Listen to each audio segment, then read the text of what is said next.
really promote it. Jenny Story in Texas. We got many Texas people on today. Matt Meck, thanks for everything you did. Joe DeBox and Rummel has put us on the front page. So we'll have a lot of news here today. There'll be little technical issues because Roger's having a few problems. He's in DC today. If you cut the background noise out, would appreciate that. We have a lot of people viewing this throughout the world, actually. So we'll get started. Harry, you want to come down? Are you unmuted? I will be in a moment. Sorry, I thought. No, you're good. You're good, Harry. Is your camera on? It was. And Anthony, if you could just switch off the chime so when people join, it doesn't announce a chime. Anthony, if you're able to do that. Thank you, Anthony. Back to you.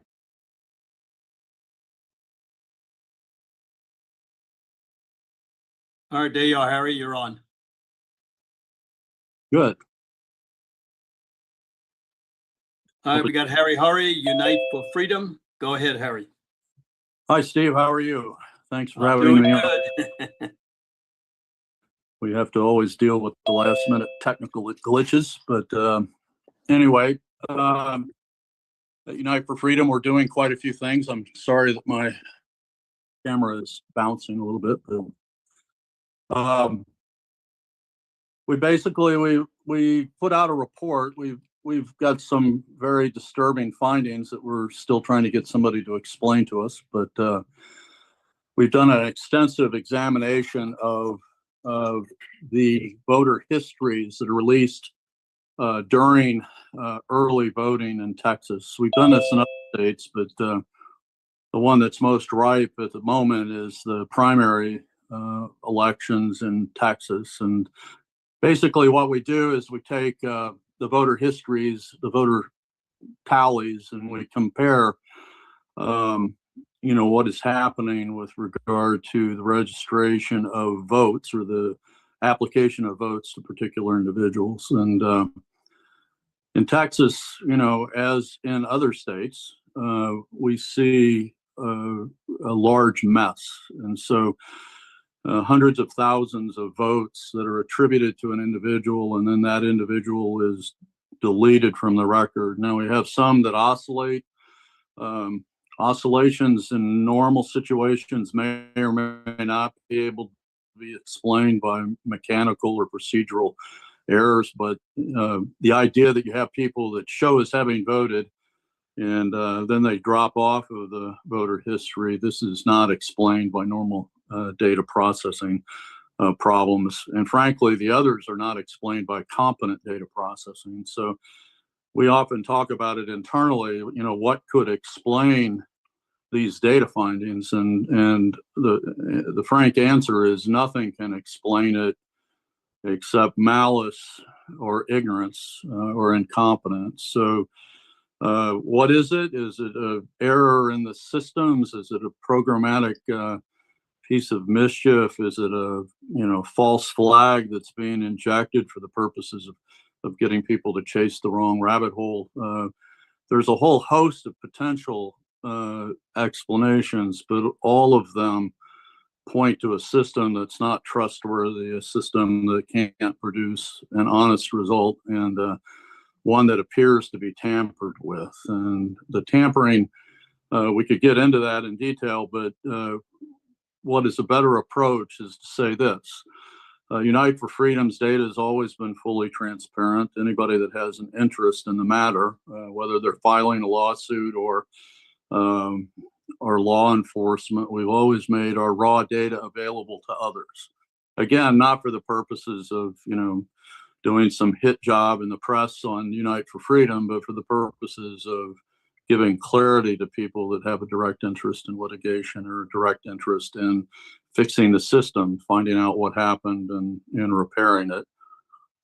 Our goal has always been to have a system that renders an accurate result. I mean, if you listen to our podcasts and our speeches that we've made, look at the content we make, we always talk about having a reliable, honest result in the elections. And it's obvious that this primary has not produced an honest or transparent result. again, hundreds of thousands of votes are changed. They're shown as having voted, and they're shown as not having voted, and some of them are shown to having voted again. Let's say some things are just procedural or process error. You end up with some that are showing to have voted and never returned to the vote again. There's no process by which you can make adjustments to these federal records without some sort of approved adjudication process.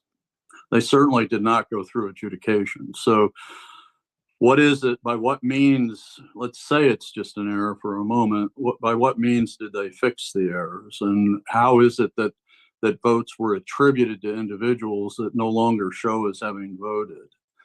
Our next step is to look deeply into the data set itself. I mean, these are fairly fresh results. We were concerned that we went through it with a fine-tooth comb repeatedly. And it certainly looks like there is direct tampering, malicious tampering. Is it hidden partially by the noise? Yes, it is. I mean, the fact of the matter is that improperly so, but the state election commissions in general don't put a lot of effort into keeping accurate voter histories. And so one of the issues may be that it's so inaccurate and so poorly handled that it's showing these types of results and it's not reflective of what's really happening. However, this federal record is a requirement. It's not something that's trivial. It's actually required that they keep an accurate record of voter history for a variety of reasons. One of which is it's a natural check on whether or not the number of votes being counted reconciles to the number of voters that went through the line or mailed in ballots or mailed in absentee ballots during the vote. So it's a very disturbing finding. We're ready to cooperate with the RNC and the DNC. We're ready to cooperate with election officials, and we're certainly ready to cooperate with law enforcement, which we will be doing when we forward these, as suspicious results that bear an official federal investigation, which is what we're going to do. This election should not be certified. The primaries should not be certified in Texas or anywhere else these kind of findings are found until there's a reconciliation of how these happened. How did a voter get on the rolls or on the voter list, off the voter list, back onto the voter list? We have one person in Dallas County that flipped back and forth 71 times. We've heard some people make outlandish comments about some sort of, incremental tally, cumulative tally thing, allowing things to drop on and off. That's true if such a process existed in a way that was compatible with the numbers. The numbers don't show that. We have voters that are showing as having voted that never come back on to the system. Were they recorded incorrectly in the voter, poll books or however it's handled in Texas? Were they attributed a vote? How did they get attributed a vote to begin with?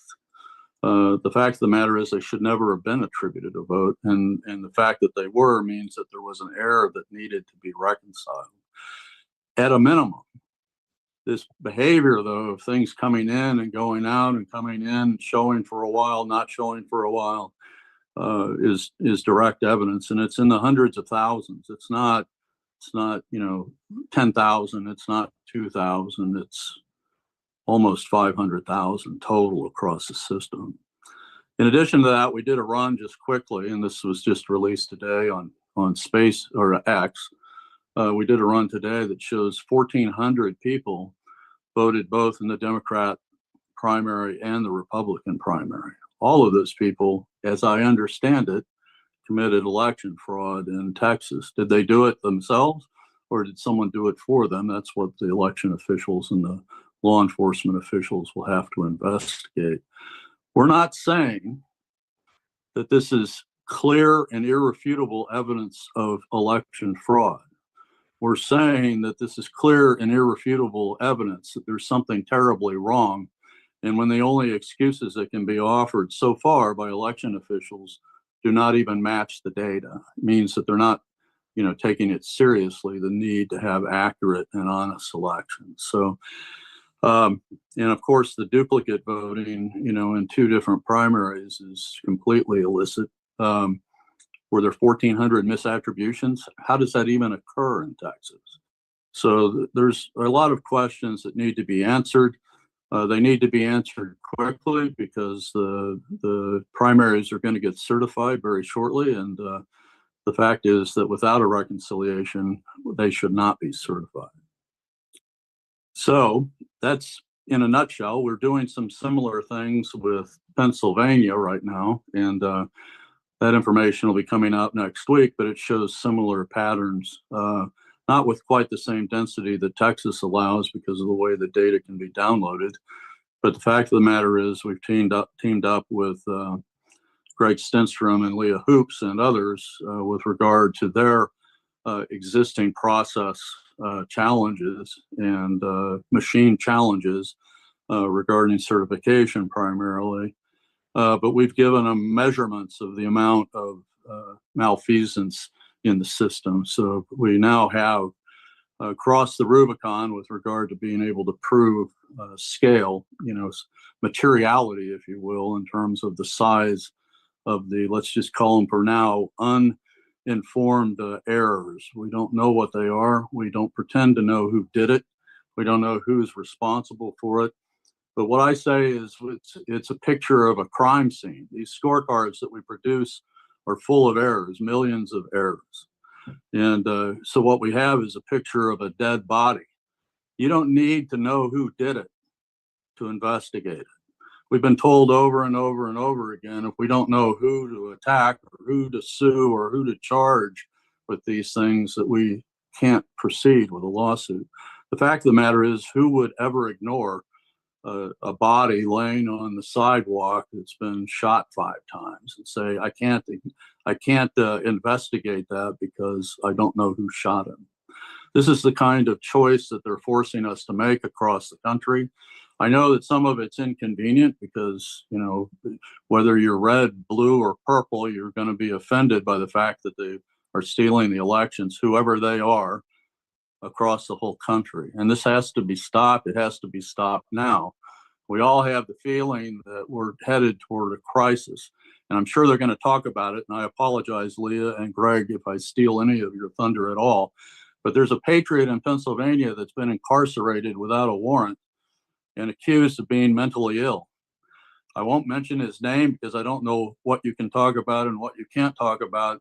But this is what they do in Russia. They put people in psychiatric hospitals to shut them up and get them away. We now have an actual case of someone being put away because they're inconvenient to the establishment, whoever the establishment is. This case occurred in Pennsylvania. But when it goes live, as I understand it, hundreds of people have come forward having had the same experience across the country. This is where we're headed if we don't get fair elections.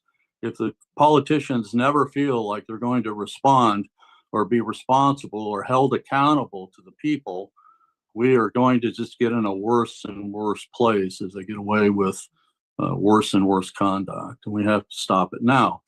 Harry, how do we reach you? We got 1 minute. So how do you reach us? On Unite, the number 4freedom.com, uniteforfreedom.com. We're open to cooperating with anybody. You can disagree with our conclusions, but our data is solid. And we're more than happy to help people through this issue of materiality with regard to the voter identity, the voters that voted, the vote to voter discrepancy that seems to be everywhere, and this long-term horizontal analysis both before and after the election that shows that election attribution is being changed. The only possible explanation is that it's an error or it's fraud. But the cover-up is often worse than the crime, right? There's no reason or no ability under the law to change things that were an error that would have been included in the certification of the election. This process has been hidden in the dark way too long.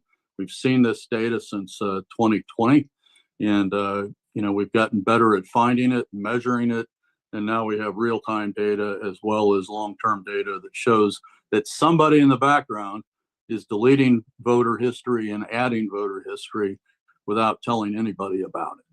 Thank you very much, Harry. Uniteforfreedom.com. Thank you very much. Leah Hoops, you're up next. You want to unmute or somebody unmute her? You got it. Hi. Yes, hi. Thank you. Can you guys hear me okay? Yes, you're good. Beautiful. Thank you, Steve, for giving us a platform here. Appreciate you very much. And it was good to see Harry's face. Hi, Harry. Thank you for all the work that you guys do. Hi, Leah. There's a lot of great patriots and people across this country that don't quite get the platform that are doing the actual trench fighting in this country. And for those that don't know my story, you can certainly follow me on X, hoops _ Leah, Leah. I was a witness in 2020. We did a sting operation in Delaware County. And what I want to talk about today is not so much the election fraud, because we know that that happened. If you don't know that that happened, then I have a bridge to sell you, to be quite honest. These elections have been rigged, and we're way past that point. And I've moved on, not moved on, but really it's what it's done is it's opened up the floodgates to understand that stolen elections are a means to an end. And it keeps these corrupt judges, which you're seeing in President Trump's, cases, and every other case that's going on. It keeps these politicians in place that are corrupt and stealing from the people, whether it's deed theft or they're stealing property, or like Josh Shapiro is doing right now in Pennsylvania from his neighbor. If it's stealing from the vulnerable, or when they want to shut up a whistleblower. And thank you, Harry, for talking about that case. That is Sean Connolly, who is a dear friend of mine, who actually runs the site www.joshshapirofraud.com. Sean Connolly uncovered in Montgomery County, where Josh Shapiro got his political career started. He uncovered consumer fraud because his house was built by Toll Brothers. Toll Brothers is a very large donor to Josh Shapiro. He uncovered that his house was built faulty, and what he uncovered from that through public records was that his township and county were in on it, and they had covered up everything. And that kind of rolled Sean into a whirlwind of, helping other victims, not just of consumer fraud, but also there are victims of, unfortunately, the family court system. There are, people that he's helped out with exposing election fraud in Montgomery County. So Sean is a very, very great patriot. And unfortunately, he is going through a contentious divorce. And they use the PFA system, and which is protection from abuse, and a 302 system to shut people up. And yes, Harry, that's exactly what happened to Sean Connolly. He was put into a mental institution. He was 302'd, and they have used this process to completely shut him up and keep him away from speaking out and supporting people like myself and other victims and exposing really nasty, awful things. I actually have been writing about it and following it since it happened last week. You can find it on Substack right now. It's the Delco Patriot, where you can find the whole story. I have now escalated this problem to Universal Health Services, which owns the behavioral health unit that Sean is in, called Brook Glen. It's in Fort Washington, Pennsylvania. Universal Health Services is located in King of Prussia. They have already been exposed. They are being sued by many people.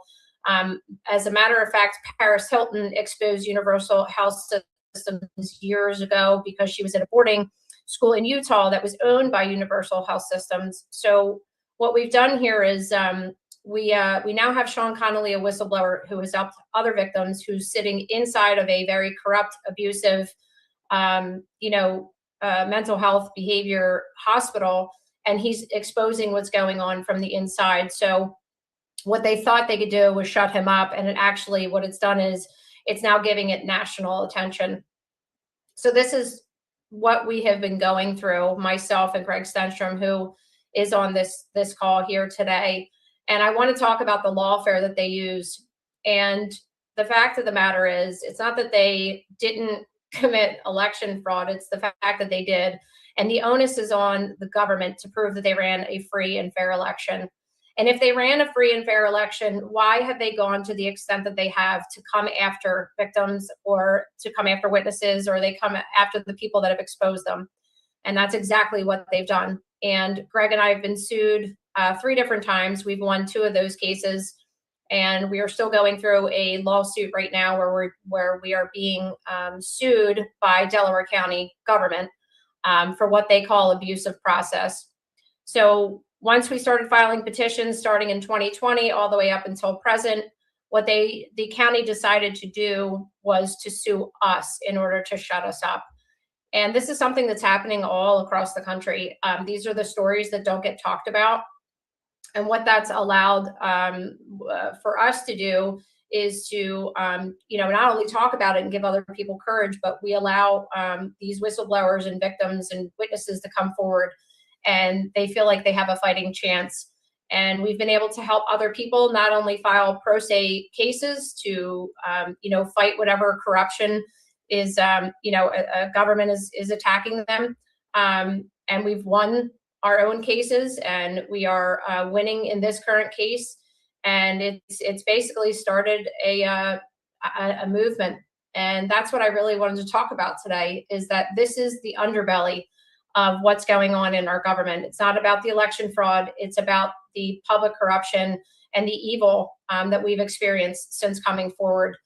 And it's a revolution, to be quite honest. We are holding people accountable. These people are terrified of us, and we're winning, and we're teaching other people how to do it.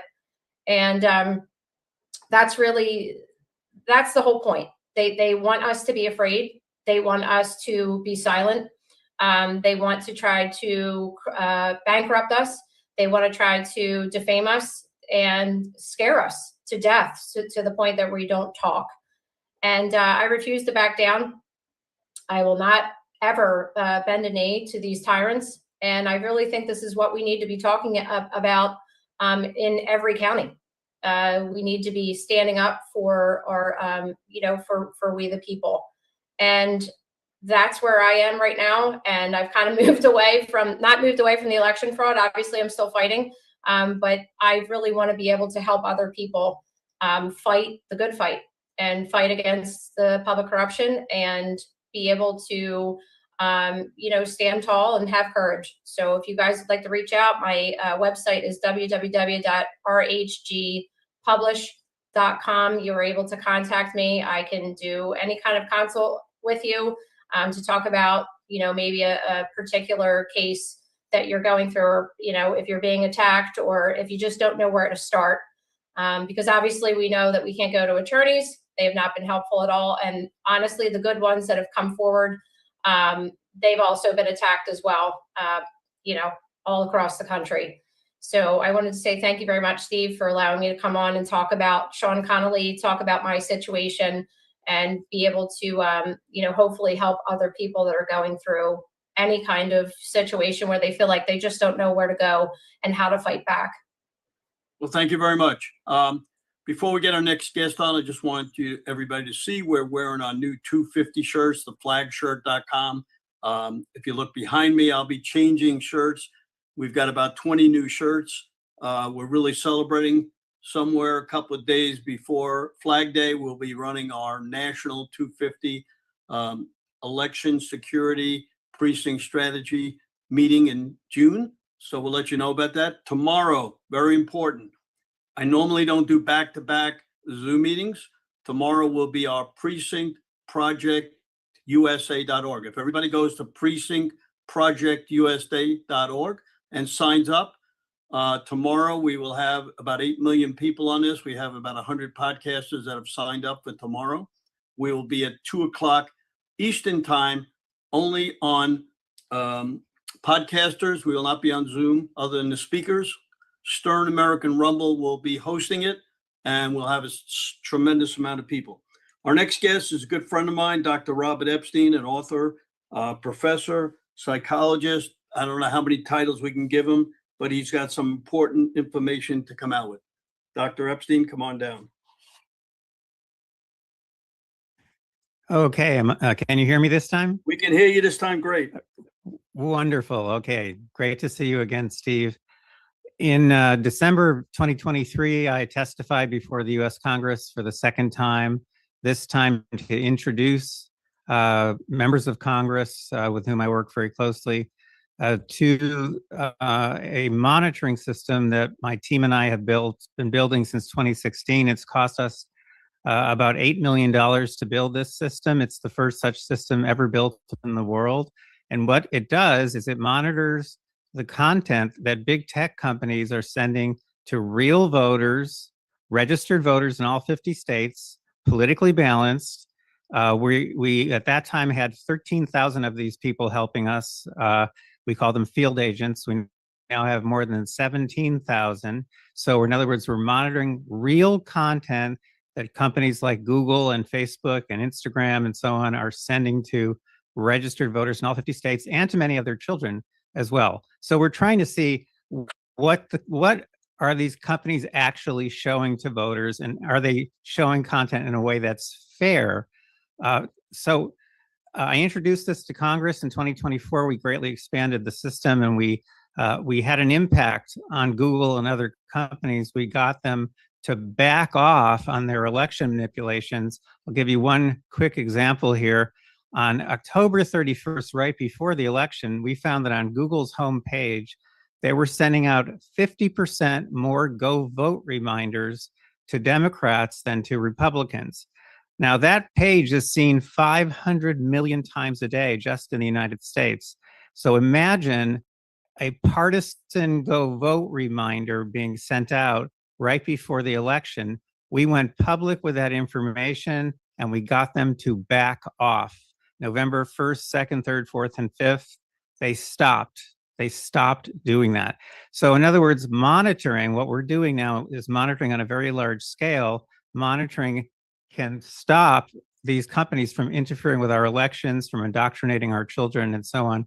If you want to see the public dashboard for our system, which operates 24 hours a day and is still expanding, please go to America's, that's with an S, americasdigitalshield.com. That's America's with an S, americasdigitalshield.com. There's also a link that you can click there if you want to help us build this system, because we need to make it bigger and bigger and bigger. So at the moment, we have court admissible data in 23 states. Our goal, at least a month before the midterms, is to have court admissible data in all 50 states. That will force these tech companies to stop their manipulations. And so that's what our team does. We're the only team in the world that does this kind of work. We are the first team in the world ever to have built a nationwide monitoring system. And it's very, very, very critical, obviously, very critical that we get these companies to stop their manipulations, and especially to stop indoctrinating our kids. So that's what we do. We also have measured very precisely now for over a period of 13 years how many votes they can shift. Now that one manipulation that I mentioned to you, partisan go vote reminders, that can shift millions of votes in the days before the election and on election day. And right now they're doing it again. They started again. They're sending out partisan registered to vote reminders, and very soon they're going to start sending out partisan mail in your ballot reminders. So we're talking about here manipulation on a massive scale, has never happened before in history. And it's made possible by the internet. And what happens on the internet is controlled by a very small number of executives and a very small number of companies.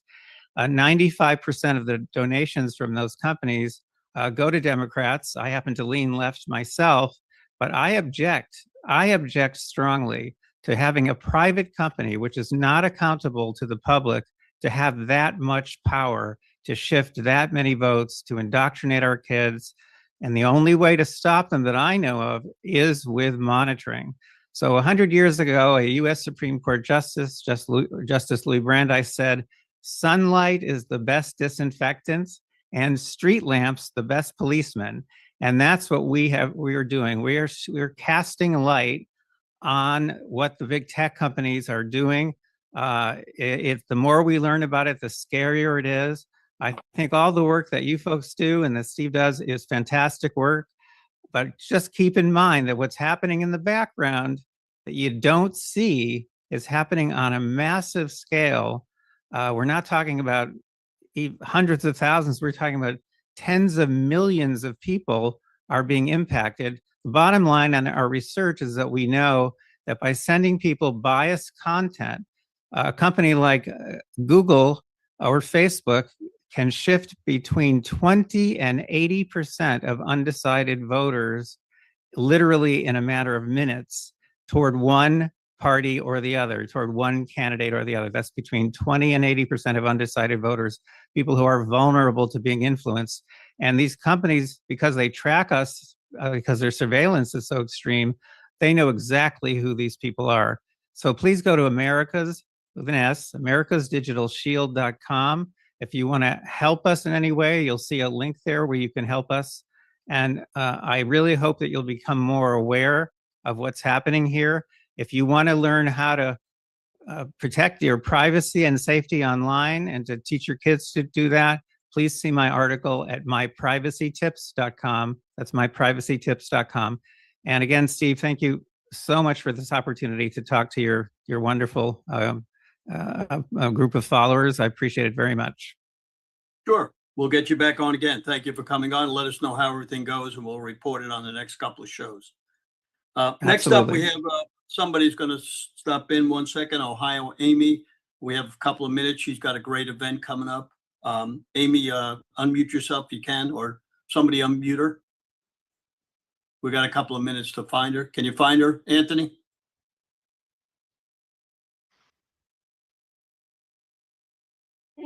Ohio Amy, if you'd be so kind to unmute. You're not unmuted. You may have to unmute her, Anthony.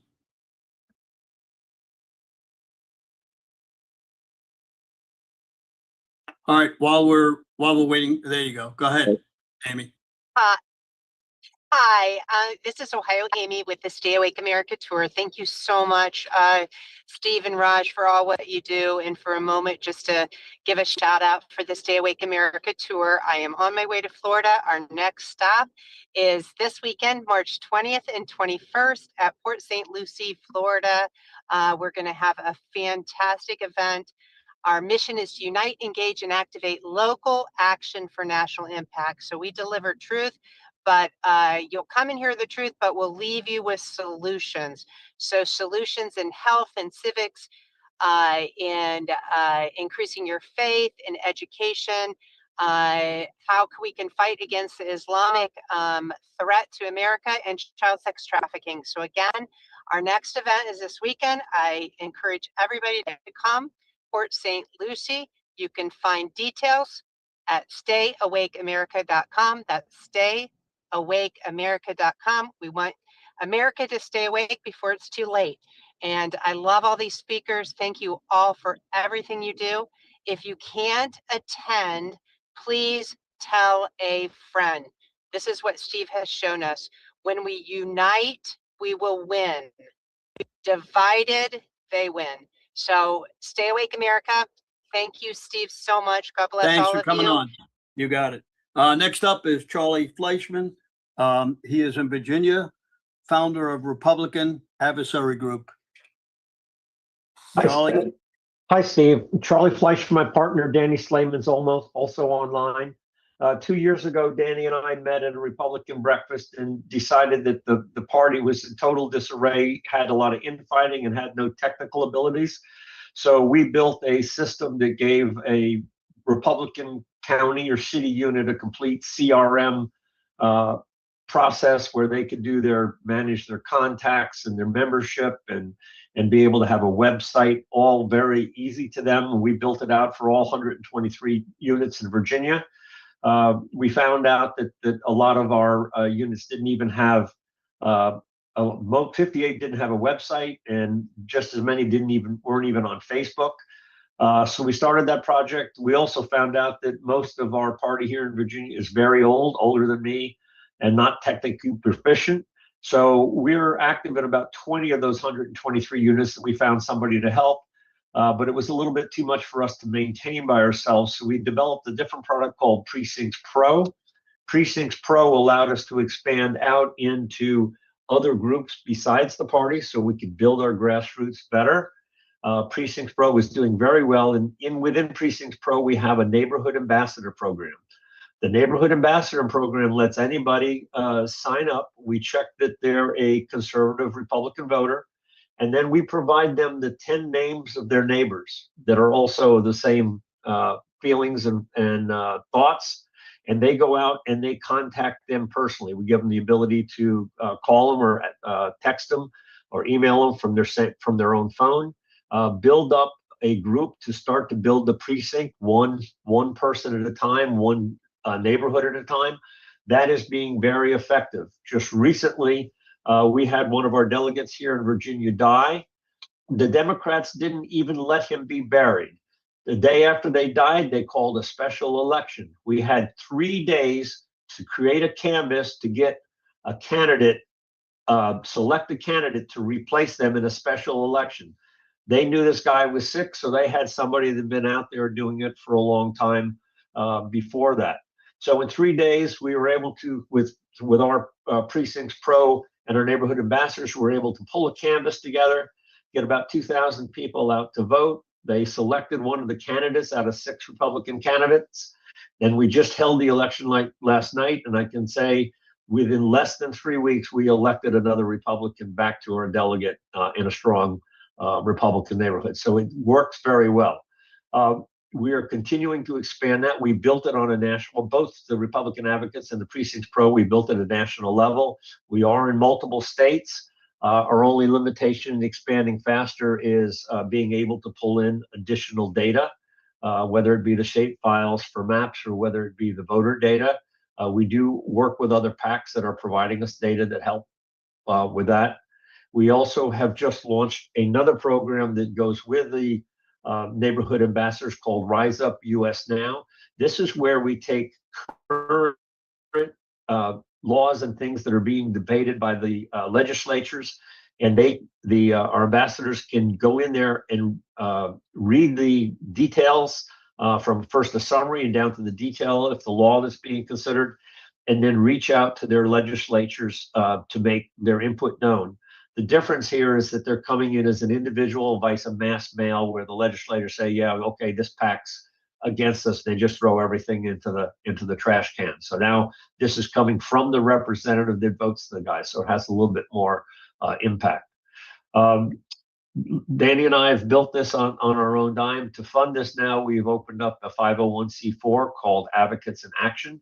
That's where you can come and help our process. We're in Virginia. We're expanding out into, we're in Wisconsin. We have a start in Illinois. We have a start in Ohio. And one more I'm missing. I'm forgetting where it is right away. We're starting Georgia and South Carolina soon. We work with our ability with Precincts Pro. We can set up, if we have the data for that state, we can set up a site for somebody within 5 minutes. So we give the site to candidates. They build their own site. They have their own site to build their own ambassadors. So in case here in Virginia Beach, we have 4 people running for a city council race. We've given them each their own site. They're going out and getting their people, to get out and vote for them for the primary.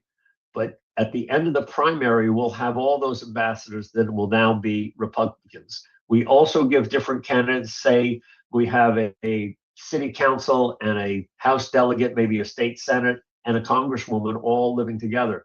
We give them the ability to share their neighborhood ambassadors, to share their precinct captains. So one person that's going out doing door knocking or calling or talking to people in the neighborhood can reach out to all for the whole entire ticket. And we're just sort of multiplying the force factor with that. That's the basic of our program. It's easy to sign them. It's all free. We're funding it through the 501c4, and we're trying to build it out across the entire country to get the grassroots out, because Republicans lose because one of 2 things: are always fighting with each other, or they stay home when it's not their candidate. So we're trying to overcome both of those things. On the voter integrity side, we are working and pulling in the data that we're trying to do that. Where we can have more accurate data. We pull data from various sources. When our ambassadors go out in their neighborhoods, they are able to edit the data They're able to say, no, this person is not a Republican, they're a Democrat, or no, they just moved and it's a new neighborhood. So we have data that is now verified by the local unit. So it's better than what's coming from the major sources. Thank you very much, Charlie. Appreciate you coming on today. You're welcome. We want to talk a little bit about the RNC has asked us to start to talk about Protect the Vote. Anybody who would like to be a poll watcher or poll worker, please sign up. These elections are coming on fast. As you know, we just got through Texas. They had more poll watchers and poll workers than ever before. They're getting good information together. Remember tomorrow, our precinct project call. We'll talk about that. Again, I'm wearing one of my new shirts. You can go to www.theflagshirt.com. We don't ask for anybody money. We always pay for what it costs us to run these Zoom calls. And we want to thank everybody for doing it. Now, a good friend of mine, hopefully he's got some updated information. Dr. Jerome Corsi has been on a lot. He always has great information. Doctor, come on down. Steve, it's great to be with you again. Thank you. And the new information, first of all, the Senate has voted to consider the SAVE Act. It's uncertain yet as to what the outcome is going to be. A number of Republicans, especially who feel they benefited from this universal mail-in ballots, don't want it changed and are resisting going along with the majority. President Trump has said he won't sign any other legislation until this bill comes to his desk. So the outcome in the Senate is uncertain. But I think at the end game here, there'll be enormous pressure applied on those Republican senators who don't go along. In the background, I think Plan A has always been an executive order from President Trump based on the fact that the Chinese penetrated and influenced the 2020 election. We've shown on our website, God's Five Stones, that there are algorithms within the State Board of Election voter registration files that allow the creation of millions of undocumented, modified duplicate voters that don't really exist, that can be hidden in the database and used in mail-in ballot schemes. So I think the final end game for Donald Trump is what he's always said, an executive order based on national security emergency declarations, which could invoke Article 2 powers as commander-in-chief, saying that since our elections have been broached by foreign nations, this is a national security threat. We're going to have proof of citizenship, going to have voter ID, and we're going to have to end universal mail-in ballots, limited only to what the former absentee ballot system was, tightly controlled, paper ballots counted in public and witnessed in public. So I think that this plan is still in effect. You can see that John Solomon, the last few days, has been releasing information saying that intelligence reports exist that show that were suppressed in 2020 by the Democrats, saying that China had interfered in the election and was changing votes, and that information was known. It was known even to Rick Grinnell, who reported it after the January 9th events that occurred, and said that foreign nations did in fact penetrate our election. So the premise is there. If the Senate doesn't act, I think those senators who don't go along with it may ruin their careers. Certainly, this is one issue that Donald Trump is firm on. He said from the very beginning that our 2020 elections were stolen, and he was going to prove that they were stolen, and he was not going to let the midterm elections be stolen again. So I think Donald Trump is, and I've been interviewed on this, the story has been published. The mainstream media is ready to charge that Donald Trump wants to steal the election in 2026, the midterm, by imposing these new rules by dictum as commander-in-chief. I don't think there's anything that can prevent Donald Trump from doing it. I think Donald Trump is not about to see another election stolen. So that's the end game if the Senate does not pass the SAVE Act. The SAVE Act alone may not be enough, even if it is passed.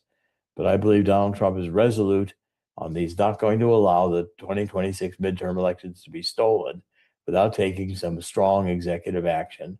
And an executive order, I think, it's being prepared. I even saw today Tulsi Gabbard being questioned in Congress, and whether she or Kash Patel were aware of any memos circulating in the White House to prepare an executive order.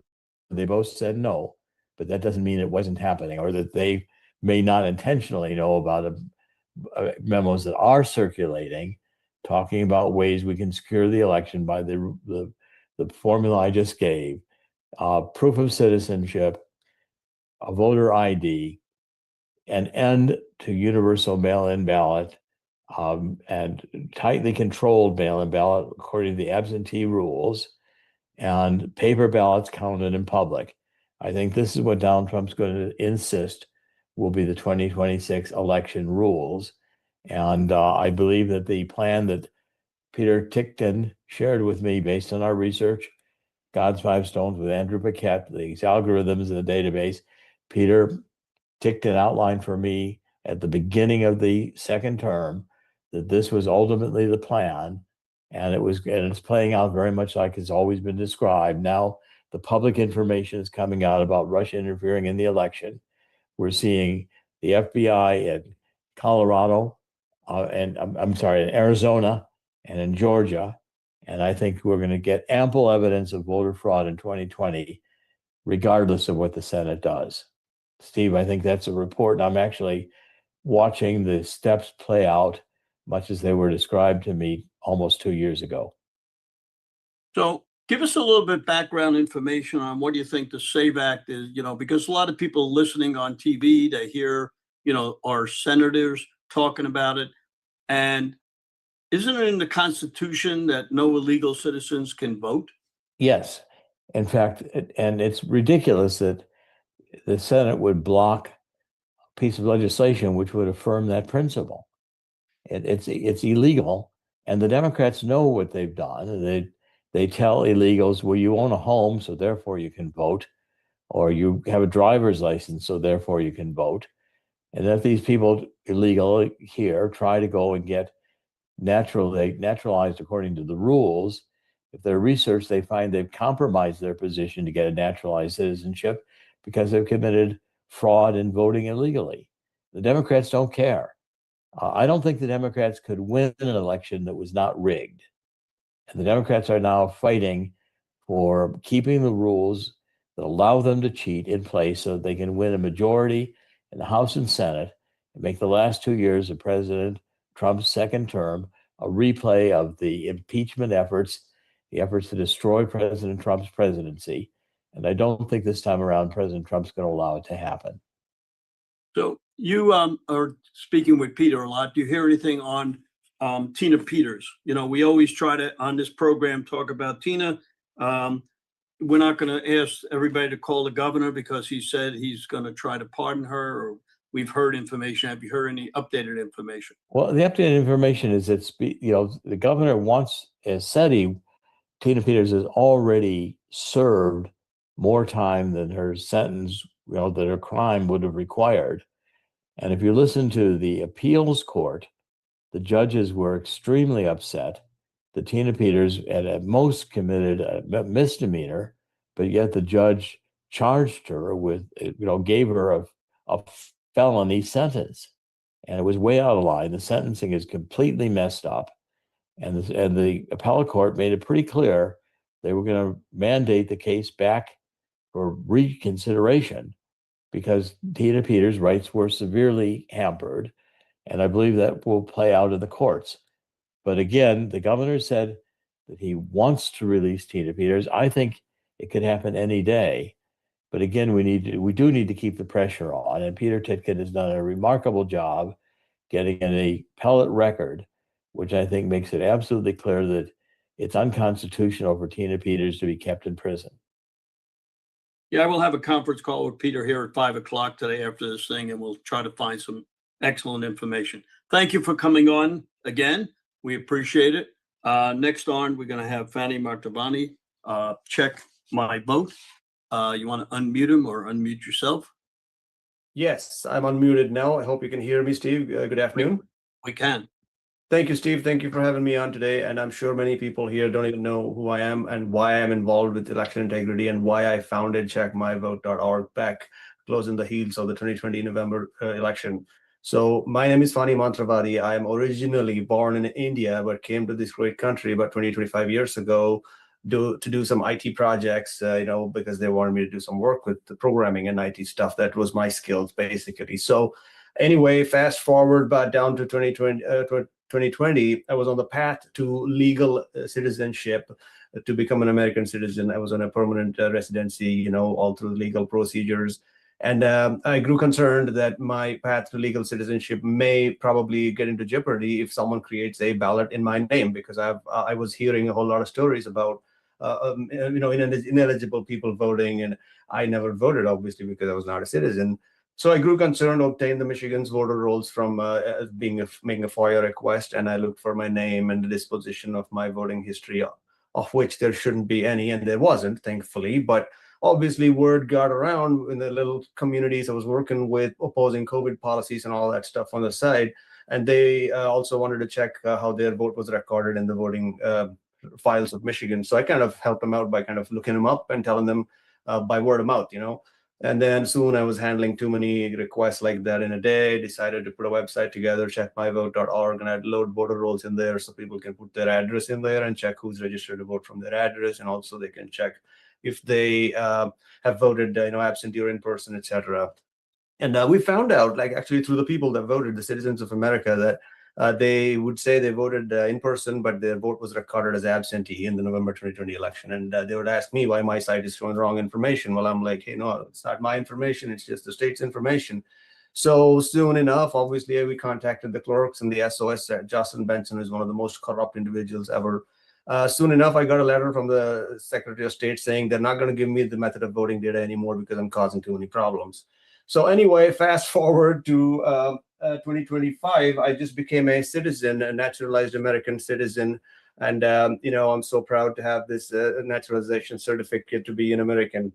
And my personal experience 2 weeks ago was when I went to the township, my local township, to go register to vote. And it was appalling for me because the lady, very nice lady, by the way, she asked me for my driver's license, and I said, here it is. And then she looked at it and goes, okay, I'll be back. I'll register to vote and come back. And I said, hold on there, aren't you going to check my citizenship? I was so proud of that. I have the certificate with me. I took it with me. I took it to the office there, to the clerk's office. And she said, oh, I thought this driver's license, isn't it sufficient? I said, well, no, it's not. I've had this driver's license for the past 20 years. And I'm driving here, and only now I became a citizen. And, you can have a driver's license without being a citizen. And she goes, I thought they checked that at the driver's DMV. And I said, yes, they do check that, whether you're a citizen or not. But being a citizen is not a prerequisite to drive on roads here. But being a citizen is an absolute prerequisite to vote, isn't it? And she seemed very honest, to me at least. She wasn't being sarcastic or anything. And she said, oh yeah, can you show me your certificate? And I gave her this, took the certificate out and gave it. And she was like, wow, I've never seen one of these. It was a beautiful experience for me anyway. That she's looking at it, and she said, I've never seen one of these naturalization certificates. I said, you should check from anybody who comes in to register to vote. You should, because you don't know whether they're a citizen or not if you don't check this, or a passport or something. If they're naturalized, if they don't look like they're from here or whatnot. But it was an interesting experience. I put out a Substack story, and also I put it on my X profile that became viral. It just kind of spread all over the place. And I think this is a lapse in training. The Secretary of State, I'm not accusing this local clerk of any wrongdoing. She's misguided. The Secretary of State of Michigan has been issuing misleading guidances to local clerks and flat out just telling them, hey, just, check their driver's license. Well, that's not enough. So citizen awareness has kind of really outpaced clerks training here. So I think citizen awareness is so important. That's why I launched a Substack right in that same month. Right after that, I launched it right 2 weeks before that. But this was a good story that I put in my Substack. And I think people need to know, and they also develop a relationship with your local township clerk. And we've been pushing this across the state of Michigan, Ohio, Tennessee, West Virginia, and Rhode Island, where Check My Vote is live right now, thankfully, over the last 4 years of work. we've spread out and we've been doing great work across the states, rallying up people, checking registrations that are, to attach to cemeteries or ineligible places like businesses or RBs or, under the highway. We've seen those under the overpass, So the work that I do is involving mostly, building the tech platform that gives the tools that volunteers and people who are passionate about election integrity need at their disposal to be able to, have 4 arms, so to speak, instead of just 2, right? Because technology kind of can be used as a tool to help do work faster, be more efficient and effective at what you're trying to do, which is our motive is to restore accuracy to voter rolls by restoring faith in elections, restoring faith in elections by restoring accuracy to voter rolls. But it's my long story short, I'm continuing to do this work and I'm really passionate about it. And check out my Substack, checkmyvote.substack.com. And I'm also on X as Deluxe Cipher, DELUXEPSYPHER. And also it's checkmyvote_org at X. So that's all I wanted to share today. And thank you very much. Yeah, let us know what, with your product, what you have accomplished and what you're finding, because it's good to have a product and it's good to, check your vote. Let us know what you're finding. That's some of the most important thing. Absolutely. Our results are all present on the Check My Vote website, which shows month by month reduction of, duplicate registrations. For example, in Michigan, we have gone down from 19,000 duplicates 1.5 years ago to 2,617 right now. If you go to checkmyvote.org and click Michigan there, and you click current metrics, you'll see a bunch of them. And we have DCs, the ones we have reduced from DCs are a very difficult one to find because we have to. It's a manual work. So we do obituaries and all this, but ultimately we have seen a steady decrease in the number of DCs registrations in the voter rolls.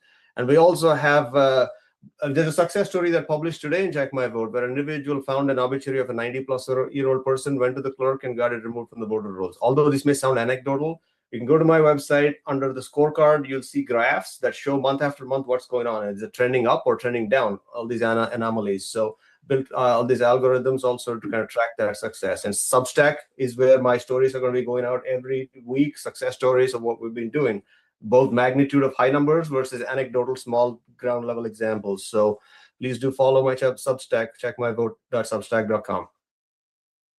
Fantastic. So we're waiting for Mike Lindell to come on. We're going to give you some information. One of the things that I found, I just got this, I think it's very important. Let me know if everybody could see this. This is important. We're getting a lot of feedback on a lot of our channels. People are actually making a lot of information. But if you go to the New York Post, there's an article here that was sent to me just about a half an hour ago, and it says illegal immigrants from Africa, India, and China are voting in U.S. elections. Here's how they are doing it. And this is on March 16th. So if you go to the New York Post and look for this article, if you need to email me, and I'll be glad to get it for you, but put your phone number in there. If you email me at sstern1054@gmail.com, that's sstern1054@gmail.com, and we'll get you that information. And it's very important. I think this particular thing that they sent me is one of the best articles that I have seen in a long time. It's on the not on the main paper. It was on their website. So if you can't find it, I will be glad to send it to you. One of the most important things that are going to happen tomorrow is going to be our precinct project, USA.org. If everybody goes to precinctprojectusa.org and signs up, we will have some of the top speakers in the United States on there. On the website, we have one person from every state that will answer questions for you. Tomorrow, we'll have about 6 speakers on from the states telling you how to get involved. We will be having manuals. Here's a manual we have in Fort Lauderdale, but I just received one from Tampa. That's fantastic. So our goal is to get 200,000 new precinct committee men and committee women. And why we're doing this is because we have 400,000 slots in the Republican Party, and we have 200,000 people involved. We cannot win elections with 200,000 people involved. We need 400,000 people. One of the ways that I found out how to get new people would be to ask every committee man and every committee woman in the United States to bring one person in. If you cannot bring one person into the Republican Party, it's pretty sad. So we can double our a number of precinct committee men and women if we do that. Do you see Mike Lindell on yet? I'm not sure if he's on yet, but let's see. We'll continue with some information. If he's not, we'll bring somebody else on. He usually comes on at 3. Hang on one second. Let's see. Yeah, Mike's on. All right. Mike, you ready? One of my most famous guys, Mike Lindell, mypillow.com. Everything that's coming out now is exactly what Mike said with the machine. Can you guys see me? We can see you and hear you, and hopefully you Okay, win. sorry. All Yeah, right, Mike, sorry. go ahead. Hello, everybody. Yeah, isn't it great that it's been vindicated for 5 years? Everything that I came out with back then over the last 5 years, and we all have, all this stuff is coming out. Remember, last February, I turned in a booklet about 1.5 inches thick of everything we had consolidated over the last 5 years and gave that to the president, to the DOJ.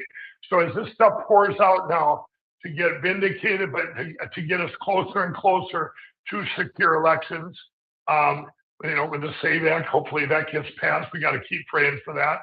But all of these things, our ultimate goal obviously is paper ballots, hand counted, same day voting, precinct level, voter ID, and all these things we've been fighting for. It's kind of funny, everybody, as I'm running for governor, I got put on CBS Sunday Morning about a month and a half ago, and right away they started to attack me. They go, Mike, remember this in Minnesota, isn't My Pillow bankrupt? I said, no, who told you that? I mean, lies. We made it through it being the most attacked company in history because by our own government, which was Arctic Frost. So Mike Lindell would shut up about the elections, and which I never would, never will. And then their next question, she goes, well, Mike, didn't you lost $5 million on your evidence challenge? So $5 million you lost. And I said, no, Esme, you didn't do your homework. I said it was overturned by the 8th Circuit here in Minnesota. And I said that Mike was right. And Mike is right. And he, and his evidence, they overturned it and said, Mike was right. His evidence is good. And she goes, well, I don't believe that.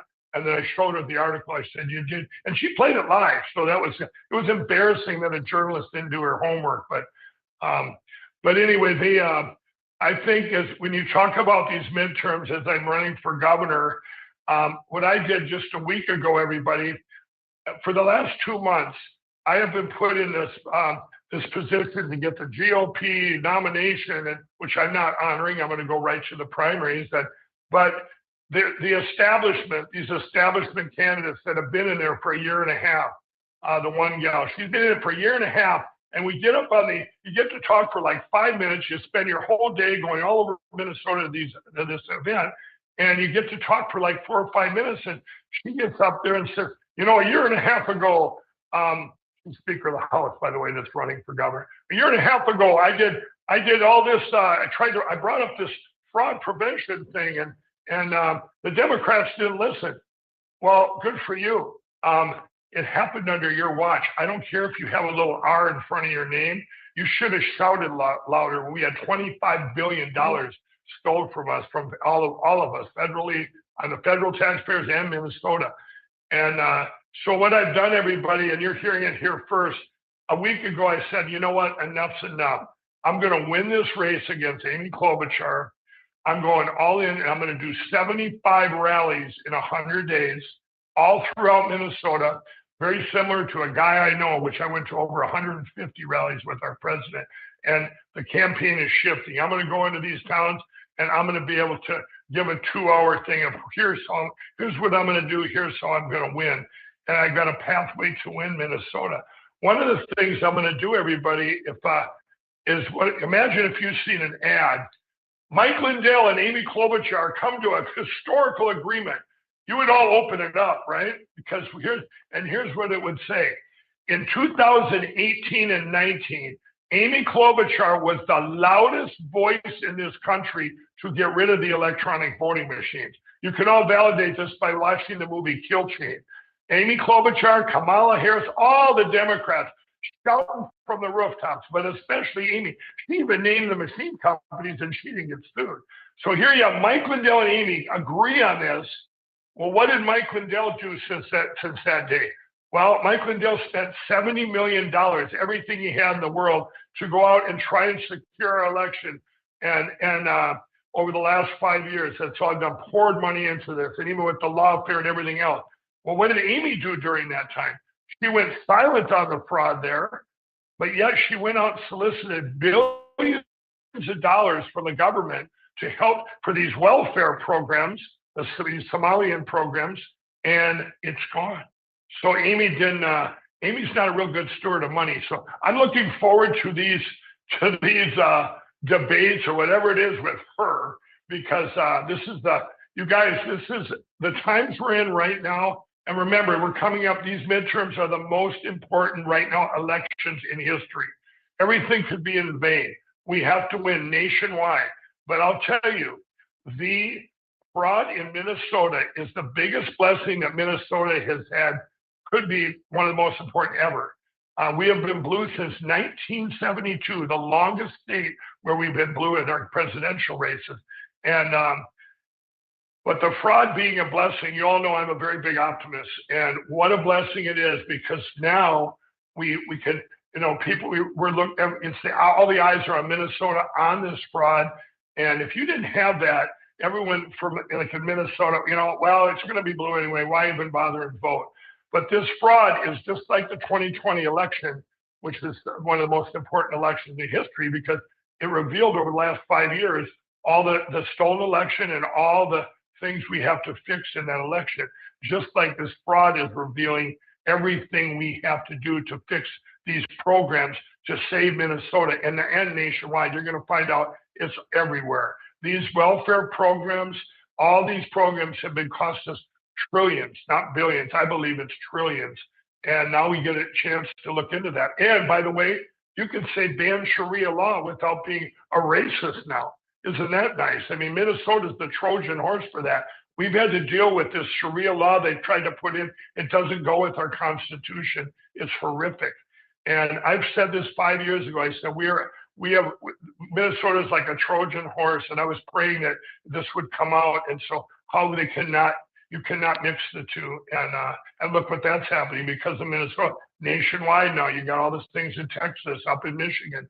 So you guys, we're in a good time to be alive with these blessings we're getting by these. Remember, God uses all things for good. And this is so important that we have that all these things coming out. One of the things too, I wanted to tell you all, when you talk about Minnesota and ICE and all these things with, if we wanted to pull back, the president wanted to pull back ICE somewhat, they would have used this as a deflection as all these protests in Minnesota all the way through the election and took the eyes off the fraud. So now by doing this, the eyes are back on the fraud. Me being in Minnesota, and what you're having now is the problems you're having downtown have been the protesters stopping locals and checking their ID to make sure they're not ICE to get to their own homes. Isn't that ironic? And but anyway, when you talk, it's such an easy fix with the illegals. Is like in Minnesota, we have 1,400 illegals that have committed murder, rapists, pedophiles. They're in our prisons. We pay $85,000 a year to house them.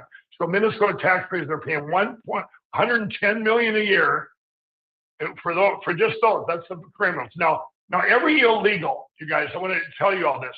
This is another thing. Illegals eventually commit a crime. Usually it's driving without a license or some misdemeanor or gross misdemeanor. They get brought into the county jails. And when they get there, they've committed 2 crimes, whatever this crime is, and being here illegally. So if you include them, you just call up and say, here, we got a whole bunch for you. Take them, get them out of here, deport them, bring them back to their countries to do their time there. And then you don't have to go door to door. And that's what many other cities have done, Washington, D.C., Memphis, many others. So if you cooperate, it's a win-win-win.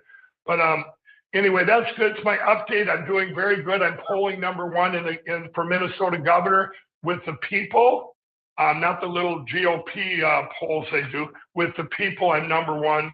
It's going to keep going up and up. And with everybody, it's MikeLindellGov.com, everybody, too, if you want to check it out, MikeLindellGov.com. And so there's kind of an update. As far as the Save America and Save It Act, we've got to get that pushed through.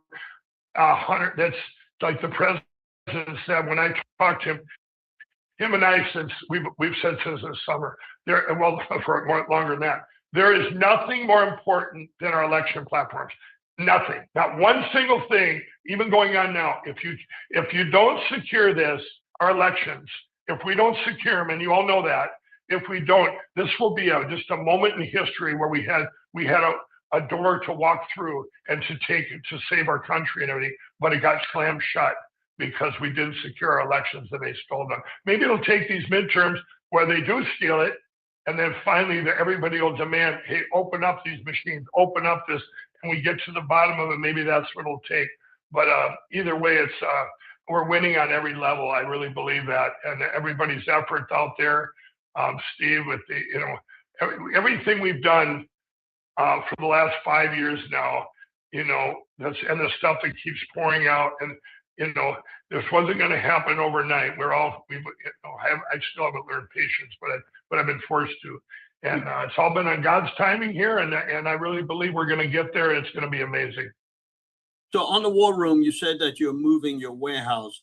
How about telling our people you may have some specials that you want to do for this program? Yeah, you guys, we are moving our factory.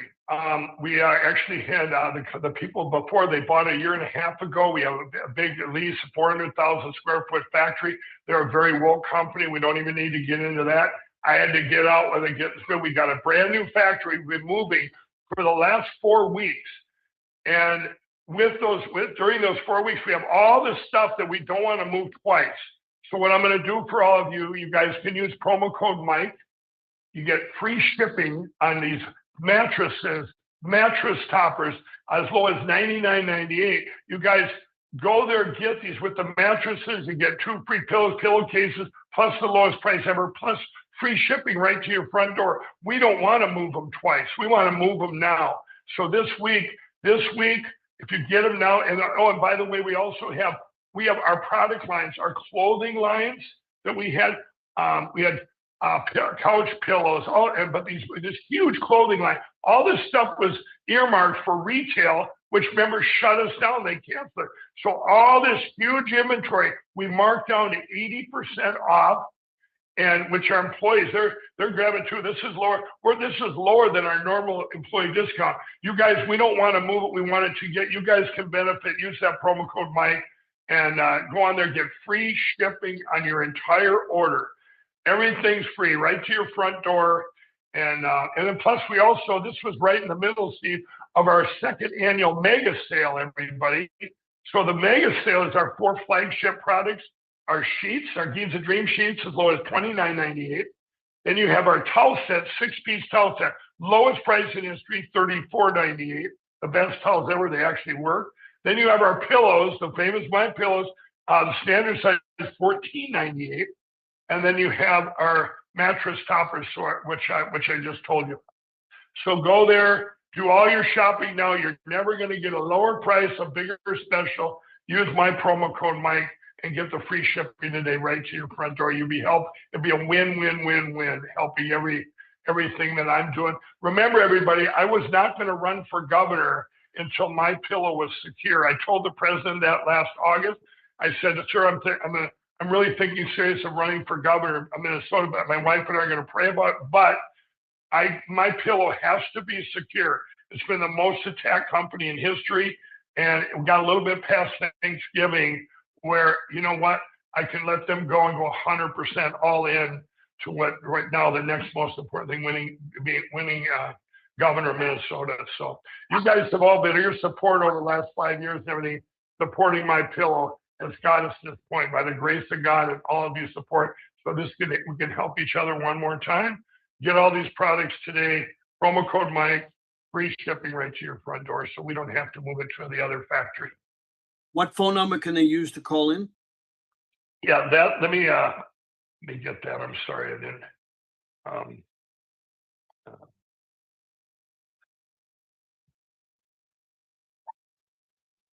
You can call. Hold on, everybody. We're getting there.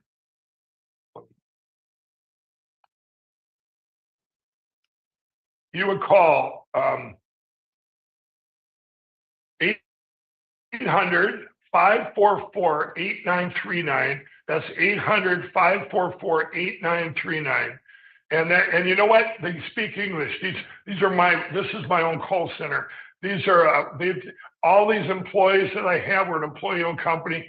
They have endured the last 3 years of the biggest attacks. So they love talking to you all. Tell them promo code Mike. Tell them you just heard the great special. And I just want to thank you all again for your support. We would not have made it this far without everybody still supporting My Pillow to get us through, and also with God willing. So, but anyway, that's what you can do. So Thank you very much, Mike. We appreciate it. Thanks, And if anybody Stephen. wants to donate to you, Yeah. what is it? How do they go? Where do Yeah, they go? that's great. You guys, if you remember this, mygovernor.com or MikeLindellGov.com. We will win this. I have to have the resources to do it. Like I say, we're announcing 75 rallies starting on April 8th in 100 days. We need the support. Even if I had money in Minnesota, you can't put into your own campaign, so you can't buy your way in, so to speak. So you rely on micro donors, and that's which is great. I think you guys will be the buzz. I promise you. You help support me, even if it's $5, $10, whatever it can be. I think the max is $4,000.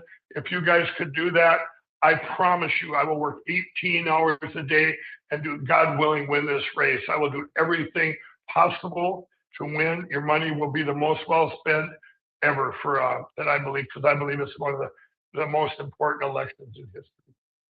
Thanks very much, Mike. We appreciate you coming. Thanks for having me on, Steve. Thank you, everybody. God bless. Okay, our next speaker will be Jay Delancey, Voter Integrity Project. Want to unmute him? Jay, you're muted. Come on down. Okay, great. Thank you. Thank you, Steve. And so good to follow Mike Lindell. It's been a while, and I so appreciate what he's done. And thank you for having me. We're a North Carolina-based organization. And I was at the legislature or at the Board of Elections today, because currently what we're working on the state through agency rules. And by the way, in many states, private citizens can introduce suggested agency rules to follow for the agency. It's something that we as activists have rarely done, but we're learning to do that. What they're working on is implementation language for the SAVE Act.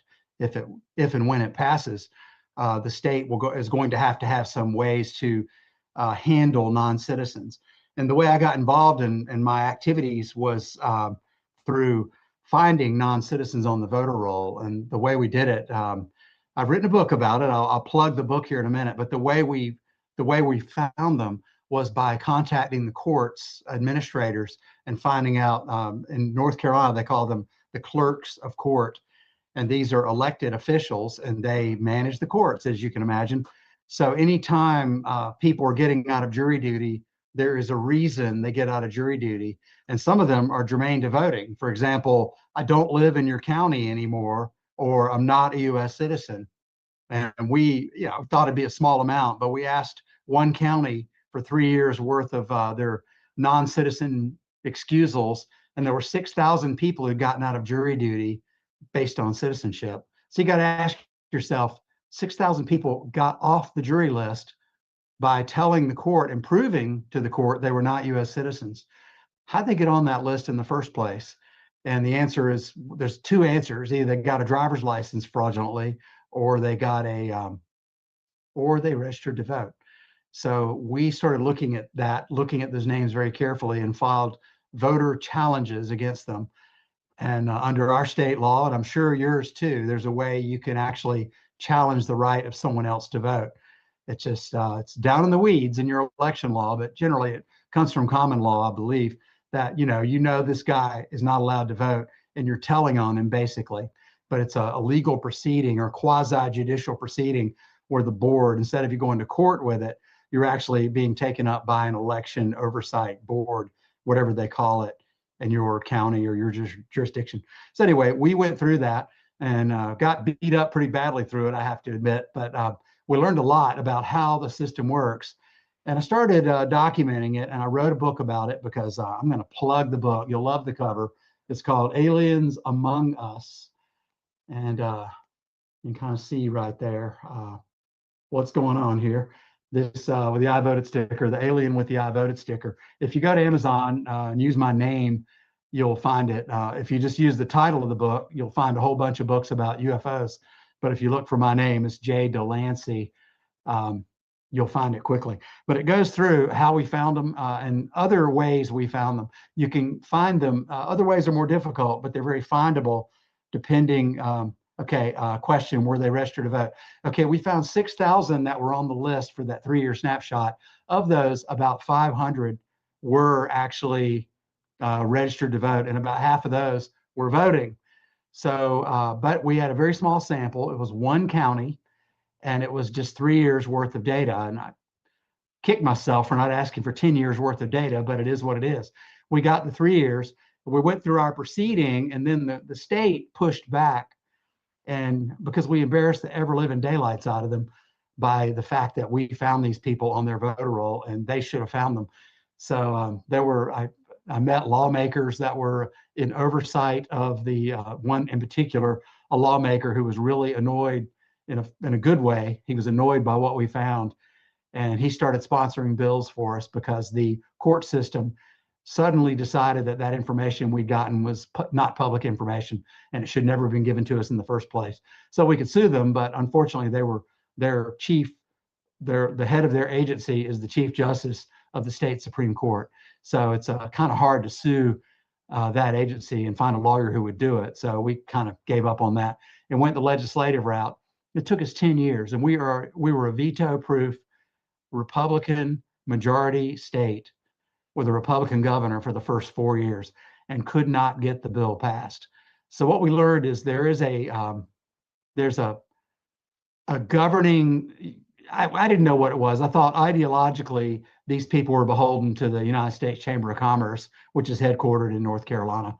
And that's what it was. It's kind of a globalist that crosses party lines. But that's not what the book's about. The book is about how you can do this in your state, where to look. Examples are the clerks of court, of course, people getting out of jury duty. Another example is the Register of Deeds. This is a little harder, so you'd have to talk to the people who work in the deeds office, and they are because what they are actually doing. Sorry, I'm looking down at these chats. I don't know whether I should be looking at them to answer them or not, but what the Register of Deeds is supposed to be doing, and what they do is they have people who are getting, going in for transactions. Like you've heard of citizen birthright, this thing that's been up in the news, birther babies or whatever. These people are going and getting birth certificates, and they're walking in to get the birth certificates where? At your local Register of Deeds. Maybe it's a different name. The clerk, some states call it the county clerk, but they're writing these birth certificates, and they're using foreign IDs to get their birth certificate. So this, if you have a Register of Deeds who cares about that issue, and this is where you can actually talk to them, and I actually show you the questions you can ask them to get to that point. But if you, this is a way of pushing lawmakers, pushing your clerks of court, pushing your Register of Deeds, and your Secretary of State. I don't know about your state, but whatever state grants notary public licenses, they are, in many states, we've discovered in our state, in violation of our state's law, our Secretary of State was and still is issuing notary publics to illegal immigrants. So think about that. These are not just non-citizens here on a student visa. These are people who have orders for deportation. Many of them are dreamers, deferred action for childhood arrival. And we explain the difference there. Those are still illegal immigrants, and they're not legal, but they are illegal in the sense of they're not supposed to be here. But the order that Obama signed for that was to have them last, to prosecute them last. It was just a an executive order to his agency to get them last, because these are people that came over here. They're not U.S. citizens. They were not born here, but they're the children of U.S. citizens, and now they're adults. And they are working, and they get these cards that allow them to get a work permit. And we found our Secretary of State was actually granting notary publics based on the work permits, which is against state and federal law. You're supposed to have it as the either a green card or actual passport citizenship. So it's now there's talk, the SAVE database and all that will work. And yes, it's true, the SAVE database may solve these problems. The question is, who is looking over the shoulders of your election officials who are actually doing the work? And what we found, our first claim to fame in 2012, way back then, if you Google it, you'll see group finds 30,000 dead voters in North Carolina. That was us. And it was my team. We got on and actually got on, there's a YouTube on it that I posted. I got interviewed on Fox and Friends for that. You know, wow, what do we do? Did we change anything? Not really. We embarrassed the election officials, but it got us on the map. And the things like non-citizen voting and the other things we've worked on, like interstate double voting, those, and yeah, that has resulted in criminal prosecutions. So that's really what we're on about, not as much getting headlines as much as making stuff happen. So today we were trying to tighten up. We have a voter ID exception in North Carolina where you just sign a form. It says, I swear on a stack of Bibles. I put my right hand up and I say, I swear my name is Steve Stern and I can't find my ID. The problem with that is I'm not Steve Stern. And, but if I sign that affidavit, it's under penalty of perjury, but no one knows who I am because it doesn't even require a social security number or driver's license number on that form. And so we're currently working to try and get them to beef up that form and put those things on it. It's just silly. So I've talked a lot. Please, my social media. Thank you. Yeah, following Steve Stern's great model there. This is my my Twitter and this is my Substack. That's our current article there. I am Vote Checker. So check it out. And thank you, Steve. Jay, you're quite welcome. Next up is Greg Stenstrom, our famous guest who always is there for me. I'm here. How you doing? We see you. So No flag shirt. today I'm gonna do something a little different. As most people here know, that we've been going after election fraud and elections basically through litigation for the last 6 years. And we've learned a lot over the past 6 years. I think early on in 2020 and 2021, the cases that were brought before the court, particularly by President Trump, is, if you recall, of the 98 cases that were brought by Trump and close affiliates of Trump, the cases were dismissed for lack of jurisdiction, lack of standing, lack of cause, inability to prove fraud, and they used procedural methods, procedural means to quash these cases. But it's been a learning process. So I want to just discuss today and give like a short lesson on the cases that we're now using to go after election fraud. So the first thing that we've done is we've removed the word fraud from our court cases, because to prove election fraud or to bring election fraud, you have to get to the point where you can present evidence. If you can't get by the procedural standing issues or the procedural issues, you'll never get to the merits. Now, one place where we did get to produce the merits were in the defamation cases that were brought against President Trump, Rudy Giuliani, myself, Leah Hoops, and others, Emerald Robinson. There were multiple cases, OAN, Newsmax. There were multiple defamation cases where we applied pro se, meaning we represented ourselves. Truth is a complete defense. Now, in those cases, we were able to provide the evidence that we had of election fraud, and we were exonerated. We've won all of our defamation cases, and we're about to win our malicious prosecution case primarily through truth is a complete defense. So we know that if we can get to the merits, we can prove election fraud.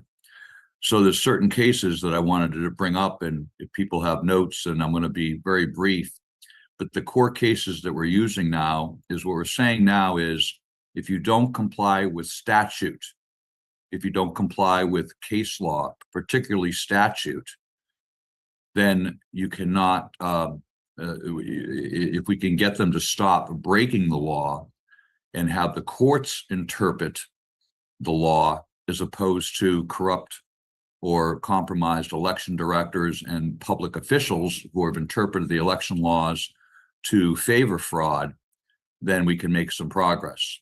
So the first one is Loper Bright Enterprises versus Raimondo, 2024. And that's an important case. And it was done in 2024. And the case says that courts must interpret statutes independently. There is no automatic deference to agency interpretation.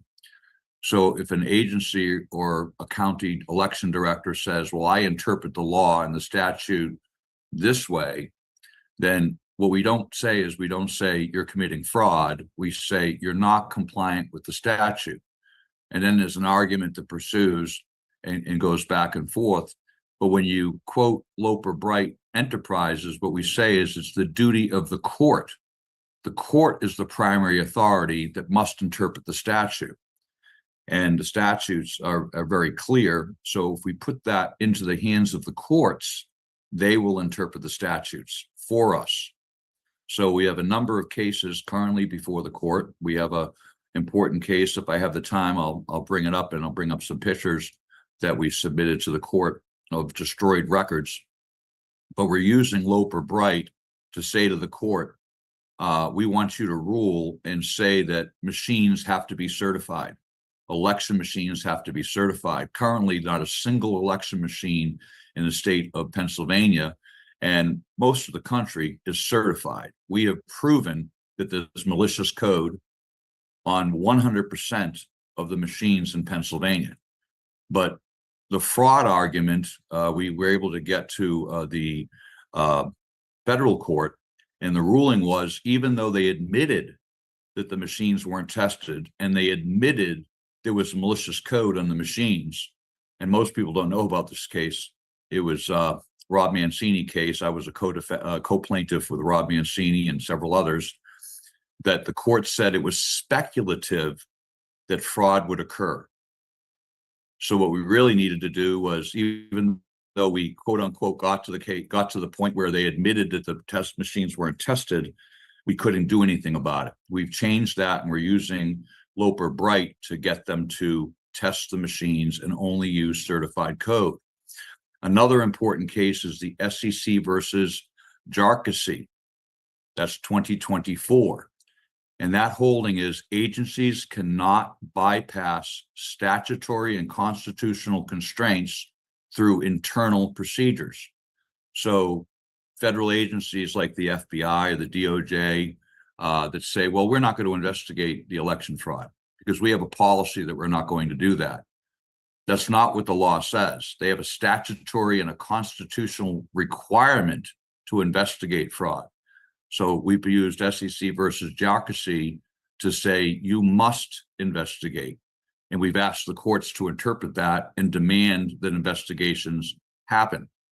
We've also used that along with Loper Bright to say that they cannot use procedures, and particularly one of them is mail-in ballots.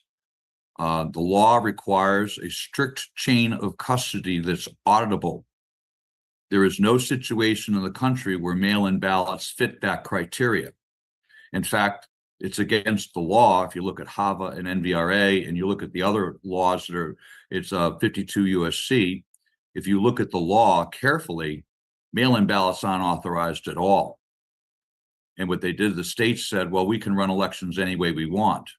That may be true in an election that's not a federal election, but in a federal election, strict auditability is required, and they can't provide that.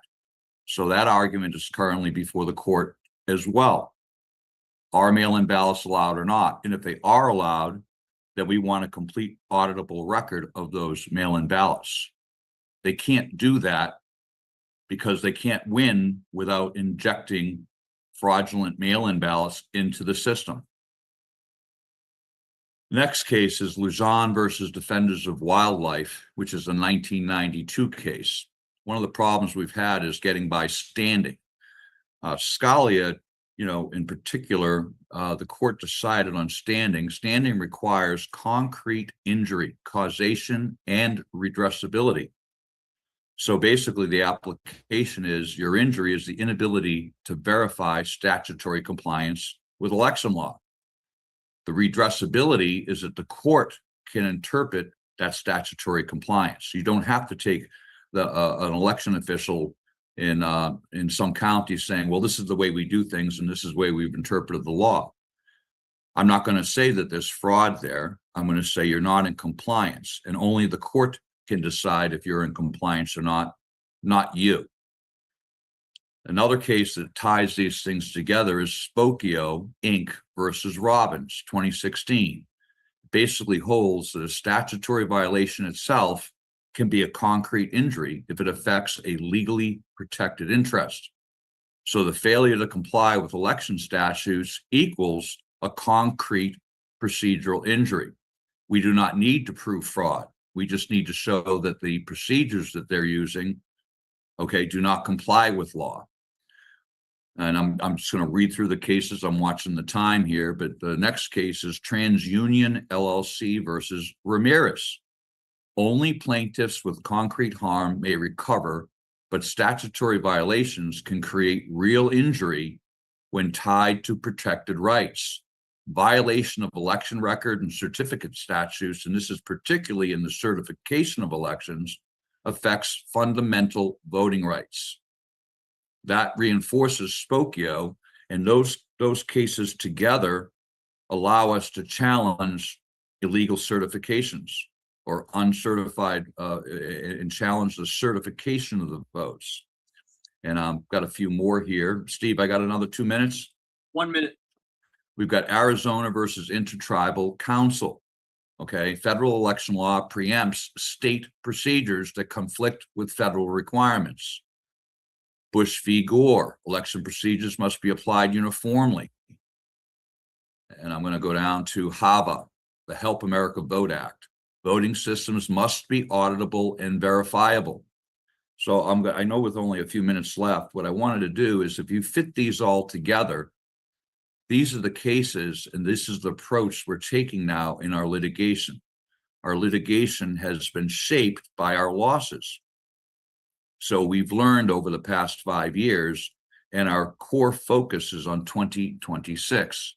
There's a couple of other cases, but the key thing now is that they've used the black box argument. We have no visibility into the election process and centralized counting centers. But what we do have, and Harry Howard is on first today, and Unite for Freedom has the metrics that they show an input and an output that doesn't match. In Delaware County, we have a mismatch, and we have 12,000 votes that can't be connected to mail-in ballot applications. So using the cases I just cited and a couple of other cases, what we say now to the court is, here's the input, here's the output. I'm not going to argue the black box, but something happened in that black box. So we have a right, and the burden of proof shifts. We don't have to prove fraud. They must prove that they ran an honest election. So by learning this over the past 6 years, we are succeeding in our litigation at this point, and we're presenting binary decisions to the courts that the courts can make and enforce honest elections. Now, you can reach me at patriot.online/@Greg Stenstrom, Gregory Stenstrom, patriot.online. I posted my X. You can reach me at gregorystenstrom@gmail.com. And I encourage people to do so. I will try to help as much as I can. I do get a lot of requests, and I apologize in advance to people I can't get back to. But if you follow our cases, and you follow what we're doing, I think you're going to see success in the upcoming May primary and the November 2026 elections, which are critical to the future of our country. And lastly, I'll say this: no matter what happens in litigation, what it's going to come down to at the end is President Trump. President Trump is most likely going to have to put an executive order in to secure our elections. And the cases that we're doing will provide him a bedrock, or will provide him a basis to give those executive orders. So thank you all for being here. Steve, as always, thank you for your platform and your forum. I just wanted to do something a little different today. We're doing well with our cases, and I release the mic. Thank you very much. All right, thanks very much, Greg. Okay, so one of the most important things is we are getting tremendous amount of feedback. There's no way I can answer all that, but if you will go to sstern1054@gmail.com, watch that, sstern1054@gmail.com, and email me questions. I will be glad to try to answer them in the next few days after our precinct project Zoom tomorrow, which takes a lot of time. There's no way I can be on there. I have my assistants trying to answer some of them. So do that. I want to thank everybody for getting their 250 shirts. We got a lot of people have bought shirts. Thank you very much. A lot of War Room people on here today. So thank you. Our next speaker will be Daniel Richards from New Hampshire. We try to get people on from states that we don't have before. He's got one of the only cases that from the 2020 election for fraud. Daniel, you want to unmute? Can you unmute him, Anthony? How's that, Steve? Can you hear me? We can. Thank you so much for the invitation. It's a pleasure to be here today. As you indicated, I've been told, I don't know it's a fact. If I'm wrong, please forgive me, but believe I'm the only remaining case left open from the 2020 election challenging Trump's loss in 2020 here in New Hampshire. I was able to successfully argue at the state Supreme Court to establish standing over the substance of my election law complaint. And my case is made up fundamentally of the same issues that are now part of the SAVE Act. Virtually all the components of it, plus several more. And so the backstory on my case, it's a singular case. It begins in the state trial court. I filed a complaint with the state Superior Court, which is in New Hampshire, our trial court. Our Supreme Court is an appellate court. And in that proceeding, in all future proceedings, both the state and the state Superior and Supreme Courts all ignored all the federal precedent that was binding upon them, all of it. And so by using procedure, they just mucked around for 4 years. And January 13th, finally, the state Supreme Court upheld the lower court ruling and leading me to the next step of appealing to the U.S. Supreme Court. That filing will go out hopefully next week. It's just about done. I've got till the 13th of next month to get it in, but I want to get it in right away.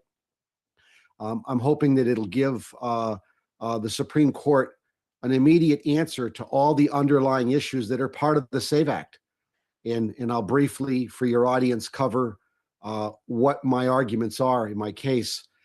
In New Hampshire, and I think across the union, we saw a lot of these cases, as your last guest was just talking about, that the defendants kept, or the aggrieved parties kept trying to establish standing and or have to be heard to get to the merits of their arguments, and case by case by case they kept losing.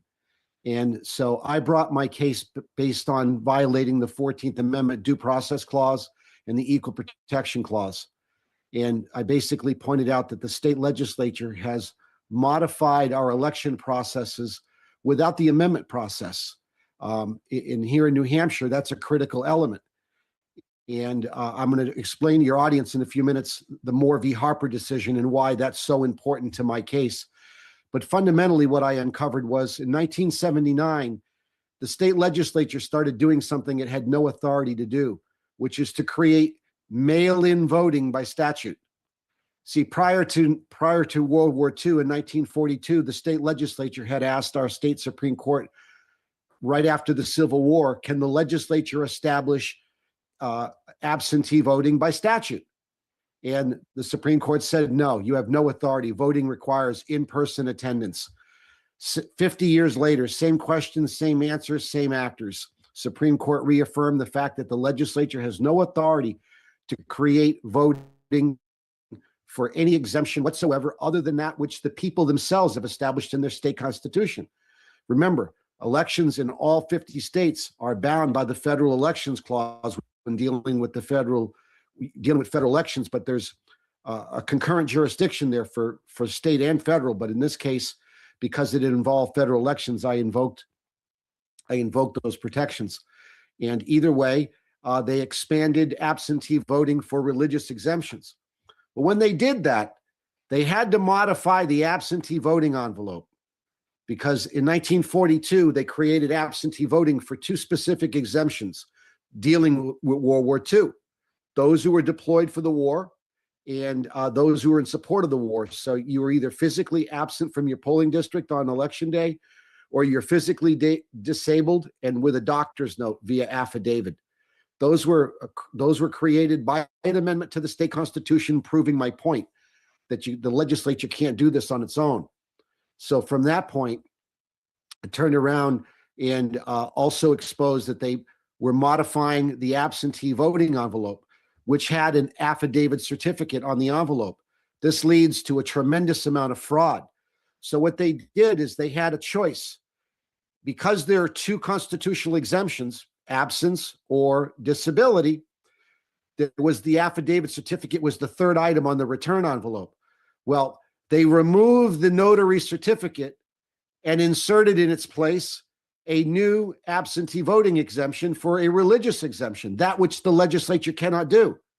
And kept, since 1979, they've been counting all our absentee ballots, calling them an affidavit instrument, when in fact it can't be a lawful affidavit because there's no ID check, there's no verification of who the voter is. And so they've been playing this game and hustling the voters of New Hampshire ever since. In 2020, this led to the counting of 260,217 unverified absentee ballots. And as most people who have tried to prove fraud in these election cases have discovered, pinning down an exact number of how much the vote was diluted is a big deal. And so I was able to do that in my case. So I pointed that out as the harm that was done to me as part of my complaint. The next thing that they did is they put in voting machines on a temporary basis. So currently we have approximately 135 communities in this small state that use machines, and we have 103 that don't. Well, that's not equal. How is that fair? Especially when the towns using machines are using the machines to hide the counting of unverified absentee ballots. We'll get to that in a minute.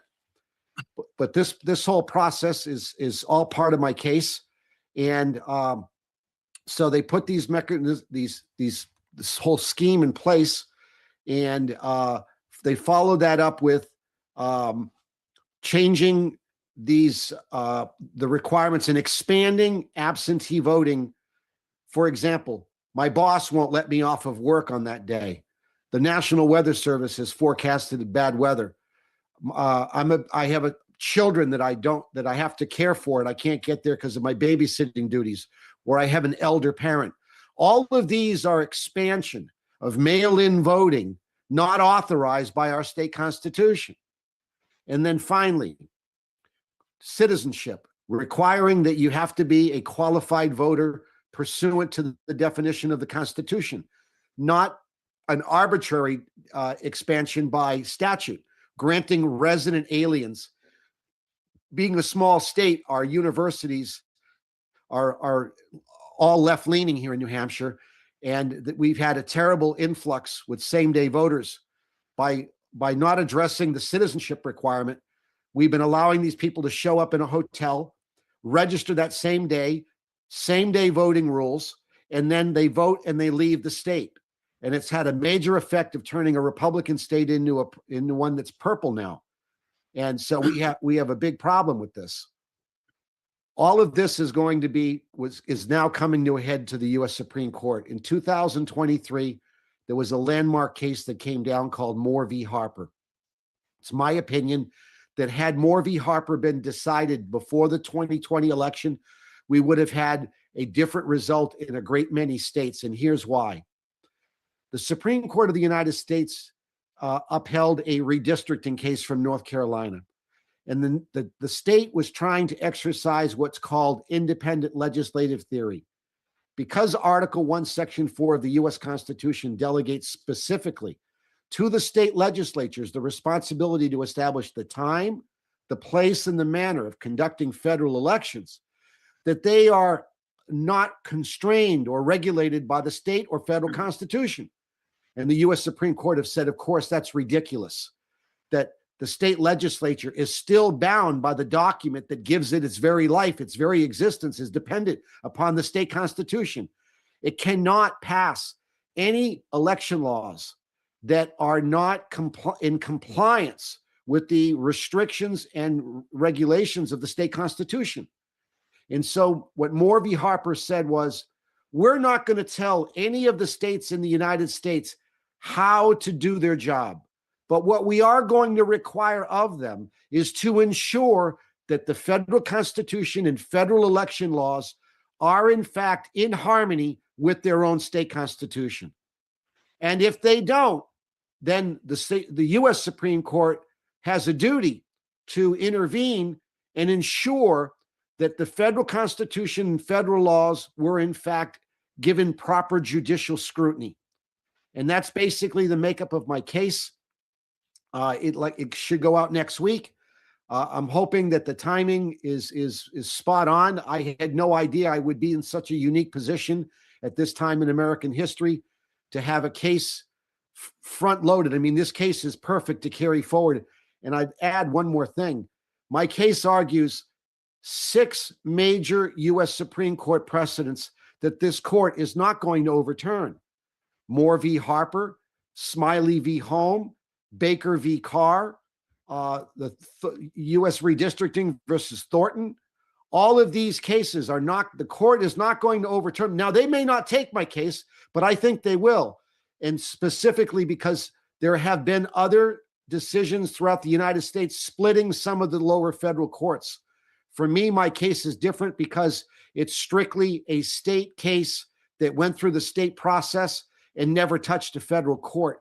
But under the rules of the U.S. Supreme Court, your next appeal after the highest court in the state has rendered its opinion is a direct trip to the U.S. Supreme Court. So that's why this case, I think, is going to get heard. It's prescient with all the nonstop conversation every day about the SAVE Act, the SAVE Act, the SAVE Act. Well, this case is now going to give the Supreme Court of the United States an opportunity to resolve this issue right now. Thank you very much. We ran out of time. Thank you, Steve. Thank you for the opportunity. Of course. Our next guest, my good friend, and I think one of the most important people to speak today is Sam Anthony, yournews.com. Sam, unmute. I'm unmuted, Steve. Thanks for inviting me on, guys. And Steve invites me on all the time. And I keep saying to him, what do I have to do with what you guys are doing? He says, you got everything to do it because you're the media. So I want to kind of share with you what we do. And for those of you that think it would be beneficial for yourselves, you guys can always join us in what we're doing. I run a platform. It's a hyper-local news platform called Your News. Steve talks about it all the time. We do local news in every city in the United States. We're a platform. So we currently have a little more than 5,700 news reporters, and we're growing daily. Ultimately, and I don't think anybody on this Zoom call would argue this, the reason we're in the mess we're in today is because of the legacy media, because they've been lying to us and not telling us the truth. So ultimately, the legacy media is going to not survive, and not because they've been lying, but it's simply because of the internet and the fact that there's more options out there. YouTube has 61 million active channels. God knows how many there are on Instagram and TikTok. So the point is, the younger generation doesn't watch Fox or CNN or ABC. Everything they get is off the internet. What we are is a platform that allows public participation. In essence, we're a citizen-powered press. We could serve news to a city, a county, a market, state, regional, or national. I figured rather than me explaining it to you, I can show you. So I had texted Steve asking him if we could share screen. So I'm going to try and share my screen right now, which it looks like it's going to work. Can everybody see what I'm looking at, or is there anybody that can't see it since I saw Steve walk away? So if you can't see it, let me know. But you're okay. So you can see it. So I don't live in Phoenix. It just happened to be the last place I was. So when you log in, we geolocate you. So our system is going to look like any news website. We just have massive scale. We're in every city in the United States. And so we not only do national news, and when I mouse over national news, here's all your topics, and anybody can do that. We do local news. So top stories would be like the front page of local.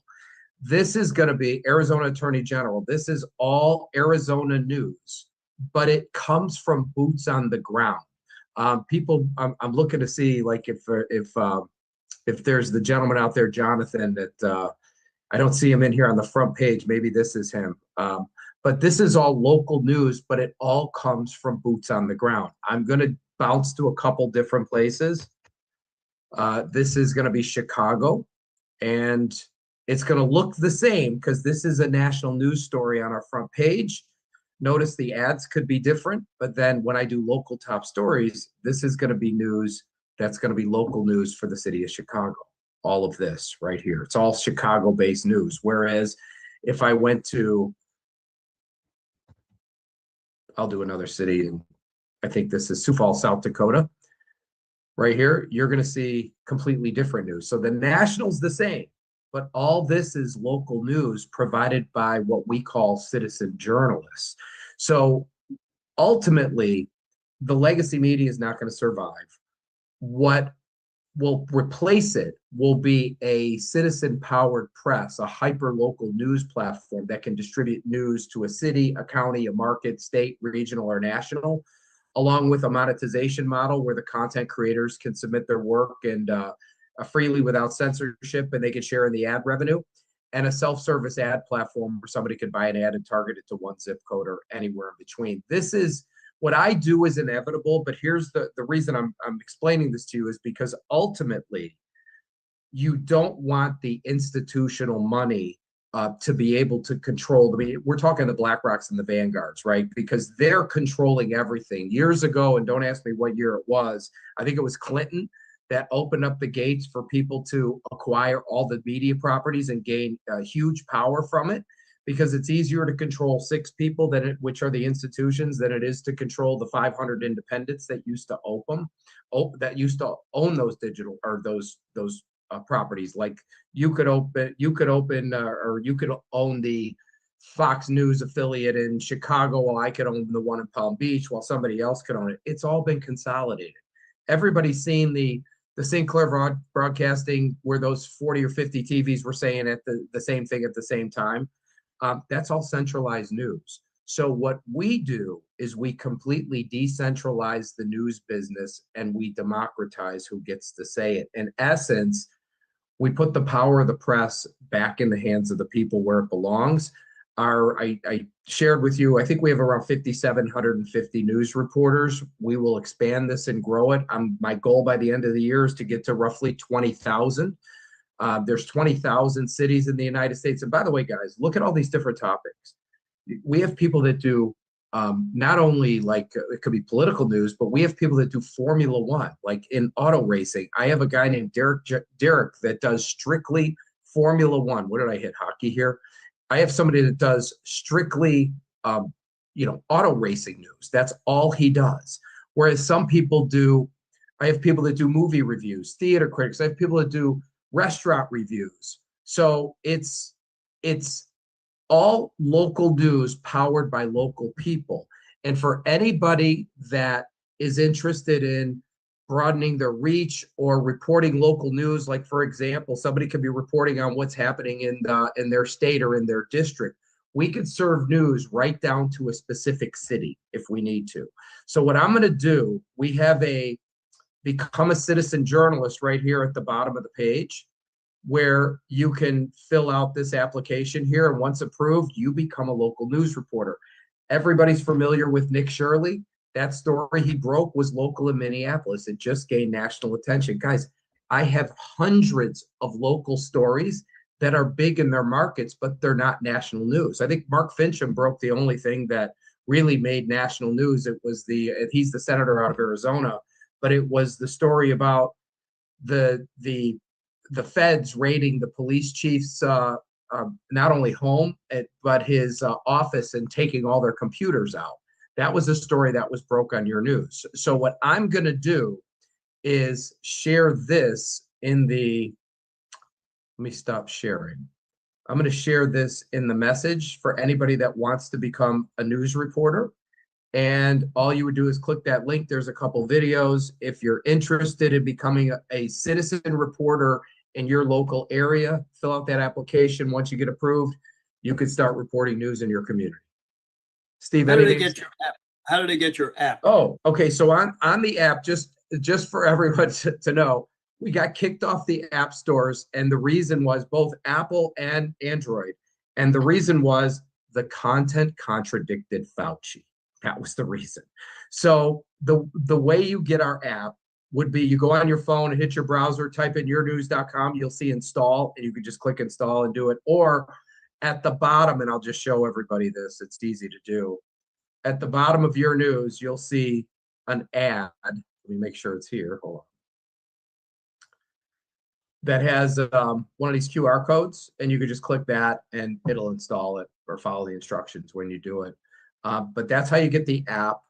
And let me stop sharing here. And I'm not sure if anybody has any questions, but if you do, you feel There's free no to. questions, but if somebody wanted to invest in yournews.com, how would they do that? I have to admit that I'm an investor. I was one of your first investors because I really believe in yournews.com. I always promote it on every show I'm on. Sam and I speak 3, 4, 5, 6 times a week because they're always writing articles about me. So I got to make sure they're good before they put them up. So if people want to invest, how do they do that? Again, you go to your news, go to the bottom, it says invest, and we're doing something called an equity crowd fund, which allows anybody to make an investment. You can spend $200 and anywhere in between. It's pre-IPO. The game plan is to get this north of 50,000 content creators before we start the process of taking it public. So this is kind of like buying Facebook or eBay pre-IPO before it went public. And my guess is it'll take between month 24 and 36 to get it there. So Sam is on many, many podcasts, and we share a lot of podcasters. So many of the people that are podcasting today has been on the show. What is the most important thing that you can say about yournews.com? You're asking me what it is? I'm asking you. I'm going to tell you. As I said before, the reason we're in the mess we're in today is because of the mainstream media. There's zero chance they survive. I don't give them more than 5 years. They'll be gone.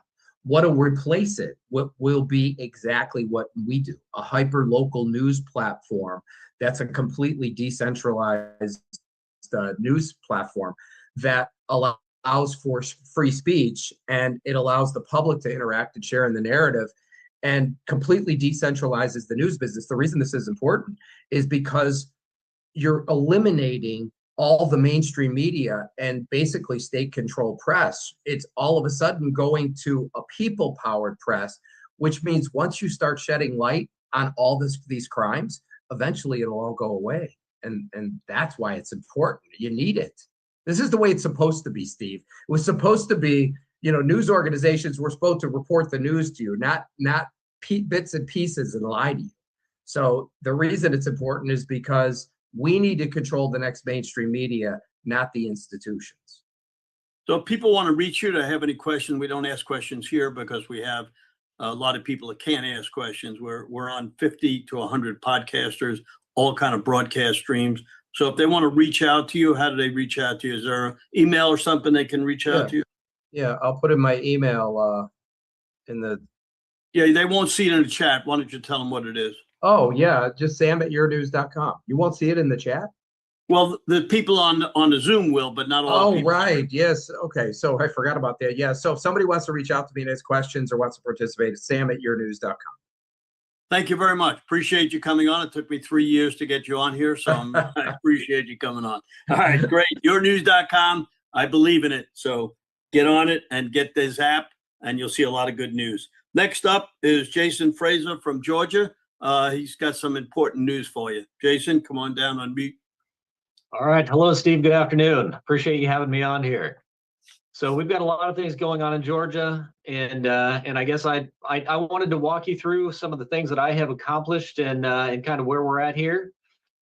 First thing I want to say though, so that way I don't get distracted and not get to the end, is I believe the only way we're going to have clean elections in this country is for one-day elections with hand-marked, hand-counted paper ballots counted at the precinct. And that is the only way we know that there is a chance of a clean election. You get bipartisan teams counting the ballots before they leave, so there's less opportunity for things to happen. And absentee needs to only be where absolutely necessary. So military, elderly, disabled, limited as much as possible, but give it to the folks that need it. So that's my 2 cents there. And we've got the Hand Count Roadshow with Mark Cook traveling through Georgia right now, and I've met with him the last few days. And he did a demo for us here in Georgia, and essentially we broke up teams and did hand counts. And I had seen his video but never tried it. I halfway listened because that's just kind of how we are these days, talking to some folks, and then our team of 4 counted the ballots. It was a piece of cake. It was fun. You get to know folks, and that is the way elections should be run, in my opinion. That way anybody can do it. It's not complicated. I mean, my background is mechanical engineering. I've been trying to learn the election process in Georgia for years. It is incredibly complicated. There's no current state map, nothing to follow. It is just an over-engineered, convoluted design. And it is that way, in my opinion, to make it difficult, make it hard for people to follow the process, and make it impossible to audit. So that's my 2 cents there. And then I want to spend the rest of the time kind of walking you through my journey. And that way, hopefully other folks can follow what I've done and do a better job than even I've done. I mean, before 2020, I didn't even know there were election boards. I didn't know we had voter rolls in the states. I mean, I was like most people, I had a life, I had kids, I still have kids and a wife, and like to go outside and enjoy life. But now everything I do is election integrity. So how I got involved is not knowing what to look at. I just jumped in and decided to be a poll tech at the elections. I figure if there's an issue, it's within the system. So I signed up and worked a few elections. And I would always recommend, as much as we need poll watchers to work the polls and see what's going on, it is tremendously better to be a poll worker. So that way you can be the one that's hired. You can be the one that's not going to make mistakes or cause issues. If you're simply a poll watcher, which those are great, if you can't work, watch. But a poll watcher is simply documenting what other folks do. And if they're doing something shady, all you can do is document it, and good luck getting it undone. So poll work where you absolutely can. And if you read the training manual, you will be the expert in the room, and you can absolutely prevent issues. I did that early on. I don't poll work anymore simply because my name is out there. I don't feel like it would be wise for me to poll work. Let's just put it that way. But anyway, as I was saying, is once you start to learn the process and become the expert, you will quickly learn that even though, let's say, for example, in my world, I live in Fulton County, Georgia. It's got, close to 1 million residents. If you just read the manuals, if you read election law, you will very quickly realize you are one of the experts in your county, which is a little scary, to be honest. I would say I'm one of the experts in Georgia now. I'm not the only one. There's a lot of great folks doing this, so don't think I'm taking credit from those guys. It's a hell of a team effort here. But once you become the expert, then you can even be the guy on the election board, the guy or gal up there. And I was nominated to be on the election board in 2023. Long story short is the Democrats on the Board of Commissioners blocked me, so I didn't get to work that term. But then I was nominated again in 2025, and that seat is currently empty as we're going through litigation with the Democrats again blocking me. And they're blocking me because I have seen issues, I have documented issues. I have found over 11,000 people registered more than once just in Fulton County. And they do not want somebody that can't be bought off, that knows what side of a computer to sit on, and actually will learn election law. They want somebody that'll sit up there and go along to get along. And that's just not how we need to operate these days. I mean, work with the other folks, but you got to know the law. You got to know how to make things right. So one of these days I'll get on the board. Hopefully that case will get through appeals court this month. That is where it's scheduled. So by Georgia law, we've got till the end of the month for it to get through appeals. And then one way or another, it's going to go to the Georgia Supreme Court before I ever get on there. So we'll see what happens. But at any rate, learning the election law is critical. Working with your local legislator is incredibly important. And I say that as a guy that, again, is still fairly new to this. I just assume the folks at the Capitol know what they're doing. But once you take a step back and realize there are people that go to the Capitol and become a legislator because they're very passionate about school boards. They're very passionate about lowering crime. They have their mission that they're focused on. They may not be the expert on election law. They may not understand the gaps in the system. The folks that are getting registered and voting in multiple states, as I've turned in complaints that one was being heard today that I'll cover in a second, that a guy moved to Florida, filed a permanent change of address, had registered to vote in Florida, voted in Florida multiple times, and then our voter rolls show that he came back to Georgia and voted in Georgia as well as Florida in the 2024 general election. So that case just got calendared out to next month, but it will get investigated. And that's what the data shows.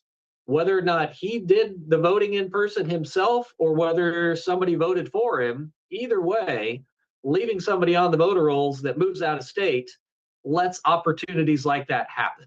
So it's critical to expose these things, show people that, you know, issues do happen. And double voting is a real thing. It's not this mystery that just never happens. And once you start exposing it, then their narrative changes from, well, there was no fraud to there was a little bit of fraud. It just wasn't enough fraud. And they continue to move the ball. But as you expose these things and teach legislators where the gaps are, then you can move the ball legislatively and try to fix some of these gaps. A law might be written for a small county in rural Georgia where, elections are run clean. Well, Fulton County might drive a truck through the slight gap in the election code, interpret things as a criminal would, and cause problems. So you have to kind of work with the legislature and say, well, that might work in South Fulton or South Georgia. It won't work in Fulton. And this is why, this is why, and this is why. So once you become the expert, build that relationship, then you can start to move the ball forward. Again, 5 years ago, I was a nobody from nowhere. I didn't know this stuff. Now all the legislators know who I am, and I can go in their offices and talk about these things and move that ball forward. So I've come a long way, and I say that not to toot my horn, but to say if I can do it, anybody can do this. And we need everybody to do this. Do what you can. If you're good at public speaking, go to the Board of Elections hearing. When I started going to those, I was 2 or 3 people out of the entire audience. Nobody went to there. You would have this auditorium with hundreds of seats with 3 people in it. Nobody went to those meetings, even though there's approximately 1 million people living in Fulton County. So if you start going to those, bring your friends, teach them about these problems, and that is how we win. We educate, let them know it's not fake news, let them know it's not a conspiracy theory whenever you see the neighbor down the street that moved to Florida 10 years ago on the voter rolls. So make it easy to see. In some of the counties, they actually, if you find an issue, they're offended that you found it, and they clean up their voter rolls. Fulton County, on the other side, if you find an issue, you've almost got to shame them by making videos which I've done recently, showing people registered to vote at train stations. At one of my favorites is a jury duty parking lot where somebody's registered to vote. Abandoned houses, virtual mailboxes that I found that almost 140 people registered at one virtual mailbox. Those kind of things really resonate with people because there is no excuse for it. So finding those things, if the county will work with you, let them clean it up. If they won't, expose it, wake up the population to the issues. That'll help get more people off the couch, more people involved, more people working the elections. And I think everyone on your call understands hand-marked, hand-counted paper ballots is the solution.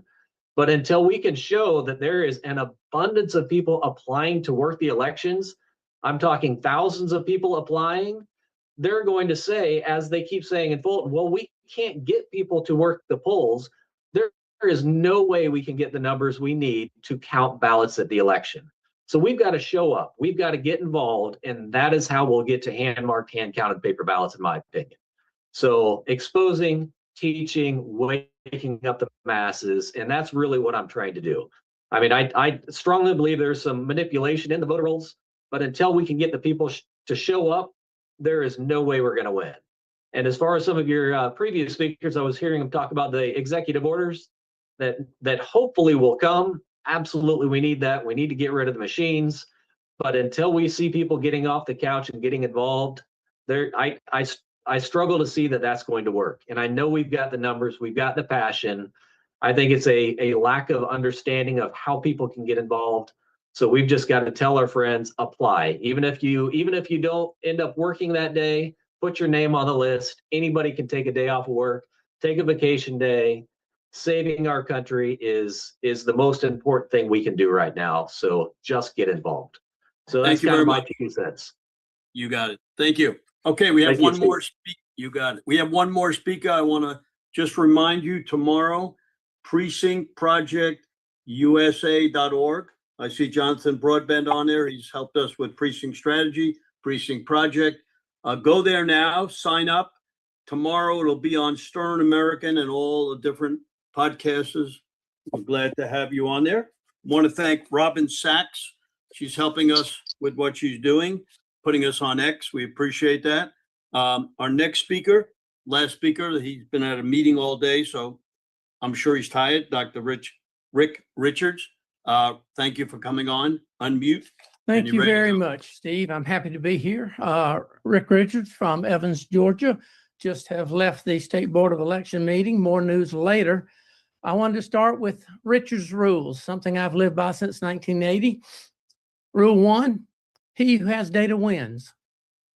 Rule 2, he who has good data wins a lot. Rule 3, he who has good data in real time will win at 4.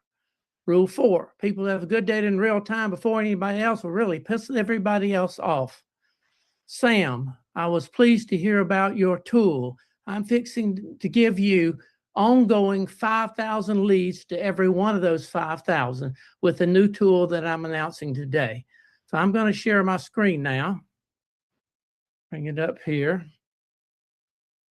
Share and application, entire screen, share. Well, there we go. Let me get that out of the way. And get that out of the way. I'm going to talk about Ellie. I was the owner and founder of Eagle AI. We ran that program for several years. After the election, we took everything that we learned and started using it to build a new system where most of the product was automated. We had hundreds and hundreds of people using that one, but they were having to do a lot of work. So now we've automated that work and it's available to you for the elector list beginning tomorrow.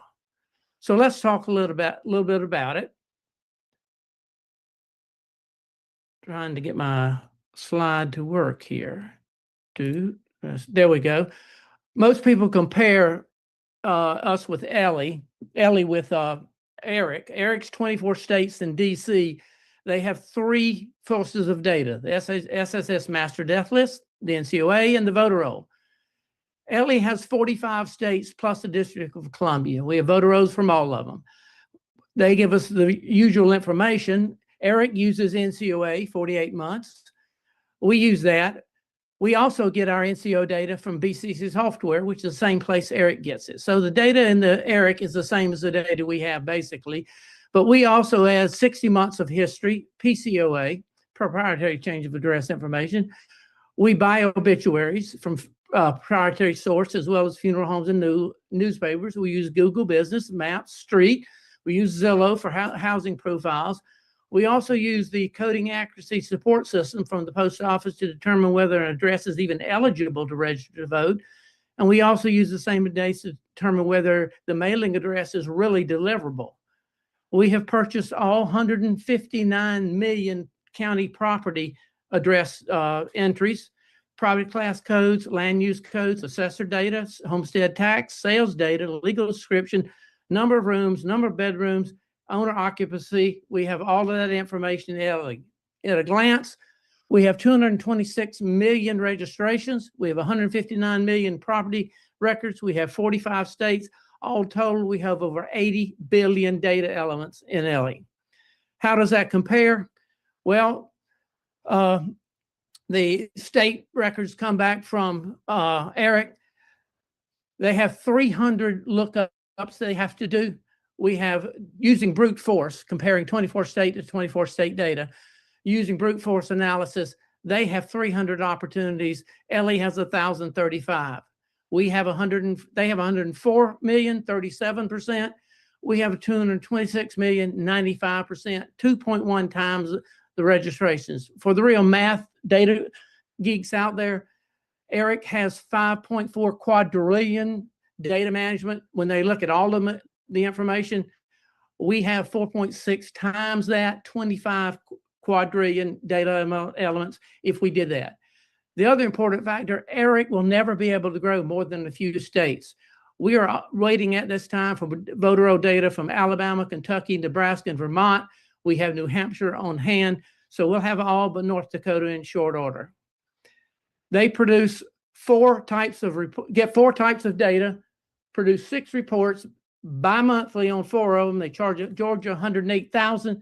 They need 26 state-to-state contracts to get the rest of the data. We have 22 data ingestion sources. We produce over 350 reports automatically, and it's available 24/7 to anybody who's got a subscription. These are all of the sections. I'm not going to go into these here, just point out that they're there. They're color-coded. Light blue is Secretary of State data. Dark blue is Post Office data. Purple is MOVE data. Orange is property tax data. And green is obituary data.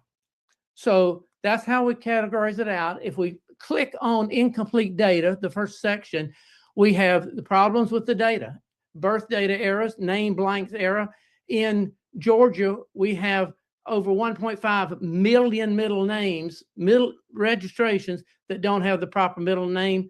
We have 441,000 who voted before the registration date. These are some of the special characters, all sorts of trash that's in there.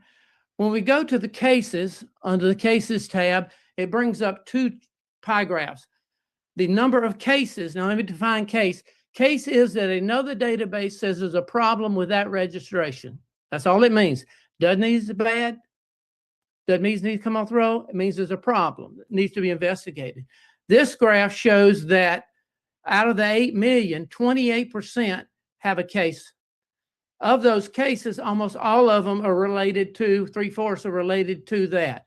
So we have the information in the second one is address.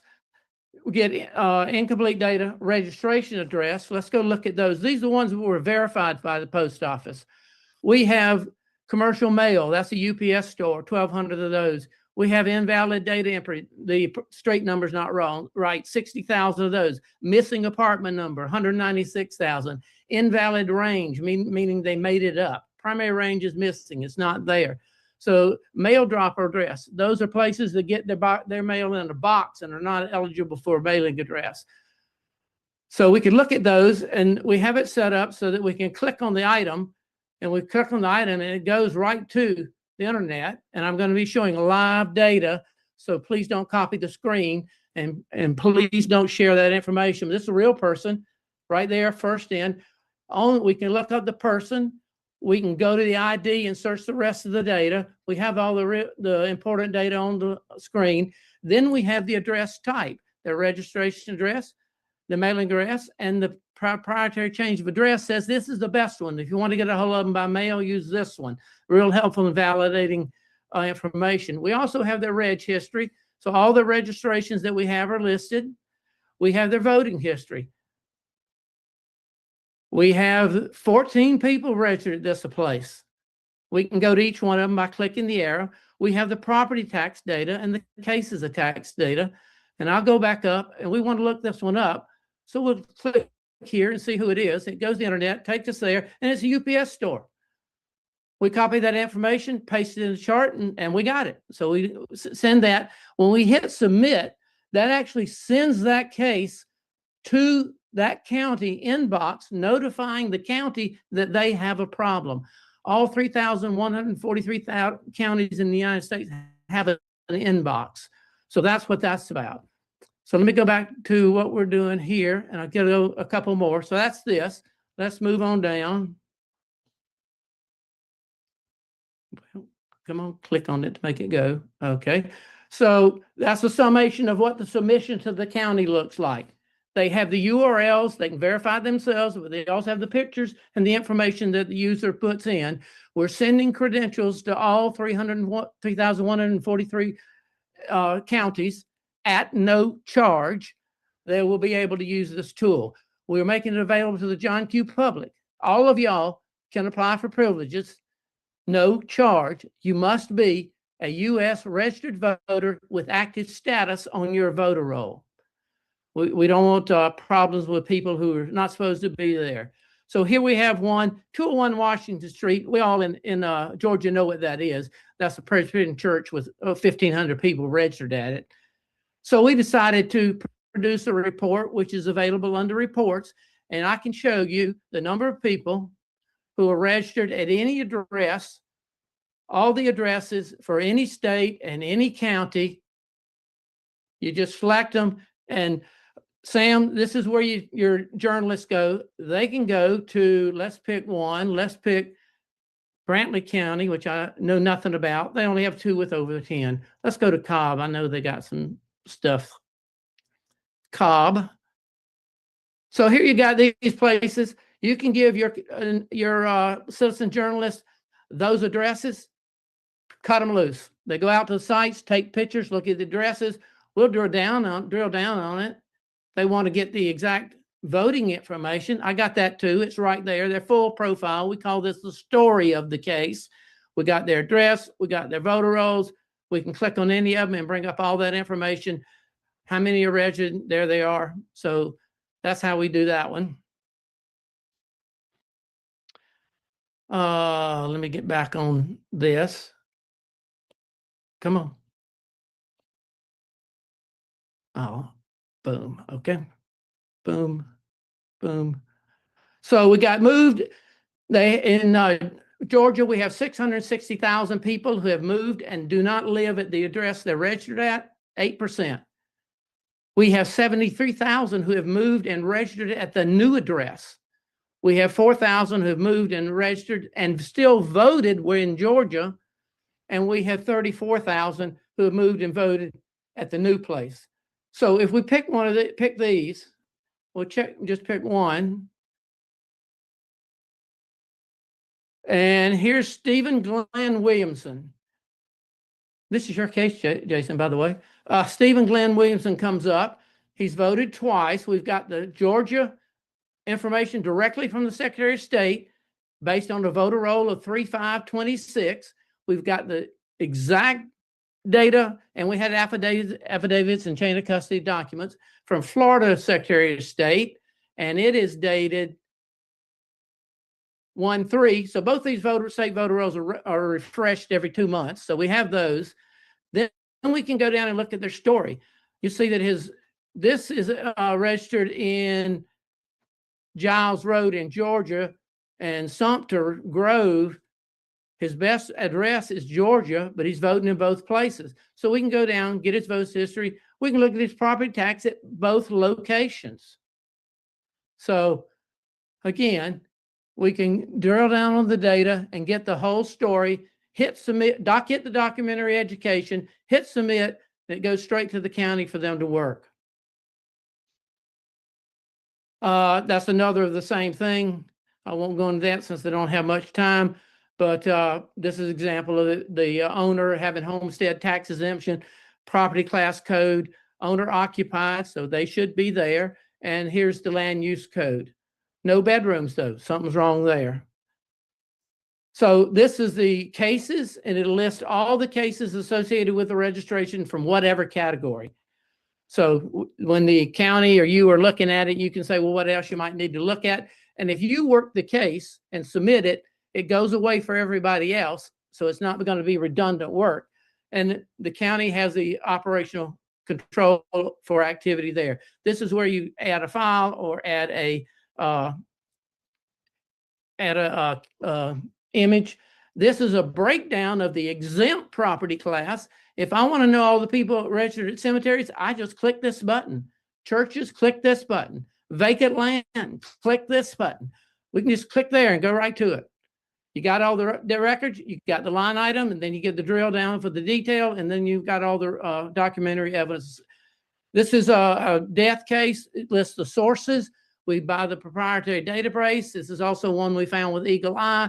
So we give the sources of the data to the county. They see exactly what you're seeing, and we click on the link. It copies the URL. It copies the information here, documents who was working the case. We can click on one of these. If it has an up arrow, we can click on Incivita there, and it copies all the information about the person, takes it over to their website, plugs it into their website, looks them up, and then tells you whether it's there or not. If it's there, it will copy the information to here so that you can paste the image there and you click deceased. When you click deceased, it sends this to the county with a live link. Of course, the county can take all of the county submissions and print them out as Excel spreadsheet or CVS file and work it on their own with the hyperlink in the spreadsheet so they can go straight to it and not have to search Google or search wherever they're searching. There's the spreadsheet. Just click on the link. It takes them to whatever they want to look at. They can then take a copy of our submission, paste it into their own voter database, and they have the documentary evidence to make a change, at least change them to inactive. So the counties are asking for individualized evidence. We provide that. They're asking for personal knowledge. You've done a lot of work to get this knowledge. We've got that. That means knowledge of the registration, because we're not challenging the person. We don't need to know the person. We're challenging the registration. So personal knowledge of registration, probable cause, and the Georgia legislation defining probable cause includes the things I just showed you. So we won't have to submit challenges anymore to the friendlies. We just send them this, take them a spreadsheet, take them some coffee and donuts, take them about 50 cases. They'll all be good. Then go back the second time. They'll ask you how you got it. You'll tell them you got this program. Would they like credentials? So you give the county election workers their own credentials. They will work the cases. You don't have to file any more challenges. And when you call them and say, oh, by the way, my Aunt Peg moved to Florida, that involves a whole lot of different processes, policies, and procedures than if you give them 50 challenges. So don't need to do challenges unless they fail to react to the data you take them. So put the documentary out, give them the list in the mailbox. So we have twice the states, more than twice the registration, multiple additional curated state, federal, and proprietary data sources. We automatically integrate all that information for 350 actionable reports at present. We're working on more. And they are recruiting their enemies and making them frenemies by sharing accurate data. So we're providing total transparency of the U.S. voter roll to everybody in the United States, active voter registered. So to apply for credentials, to evaluate the same data that's presented, everybody's looking at the same data now, and submit the findings in a current courtesy. So ELE is for election citizens and officials. incorporates the data I mentioned, no contract, no submission, no cost. Available anywhere you got Wi-Fi. It runs on any browser. It runs on computer or tablet or phone. No setup is required. We're still adding new features. 3,143 election officers will get invitations. You can have it. In order to get it, go to the website, theelectorlist.com. It'll be up this weekend. When it asks for the user token, SS260318, I put that information in the chat. You can also use it to verify your own credentials. And when you put in yours, or you put in yours, all your story will come up. So you not only can check your registration, you can check how long it's been that way. And if anybody's been active, then inactive, then active again. You can look and see if you have voted and when and what elections. You can look at your property. I'm not doing property yet, but we're still doing your voter history. So you can validate and correct your registrations. And then the second step is apply for credentials. It's available now. So Thank Steve, you very that's much. what I We got gotta- for you. Yep, we got to close down. Thank you very much. We're going to close this down. Remember, if you, Let me turn my volume up. Okay. yep, if you want All to right. email me, stern1054@gmail.com. We'll be on tomorrow, same time, same station, 2:00, Stern American Rumble, the War Room, Getter, everybody else who's helped us today. We want to thank them. We'll give you more people who have thank tomorrow. We've been doing this now for 4 years. We've had over 500 different people on it. If you have anybody who'd like to speak, please let me know. We'll try to get them on if they have something good to say. Thanks again. Been a pleasure. Go to theflagshirt.com. We could use your business. www.theflagshirt.com. I'm wearing my sweatshirt because it's a little chilly in Florida. Thanks a lot. Want to close it down, Anthony? Not sure if Raj wants to say anything. Is he there or is he down? Nope, sir, just you. All right. Good night, everybody. Thank you very much for everybody coming on.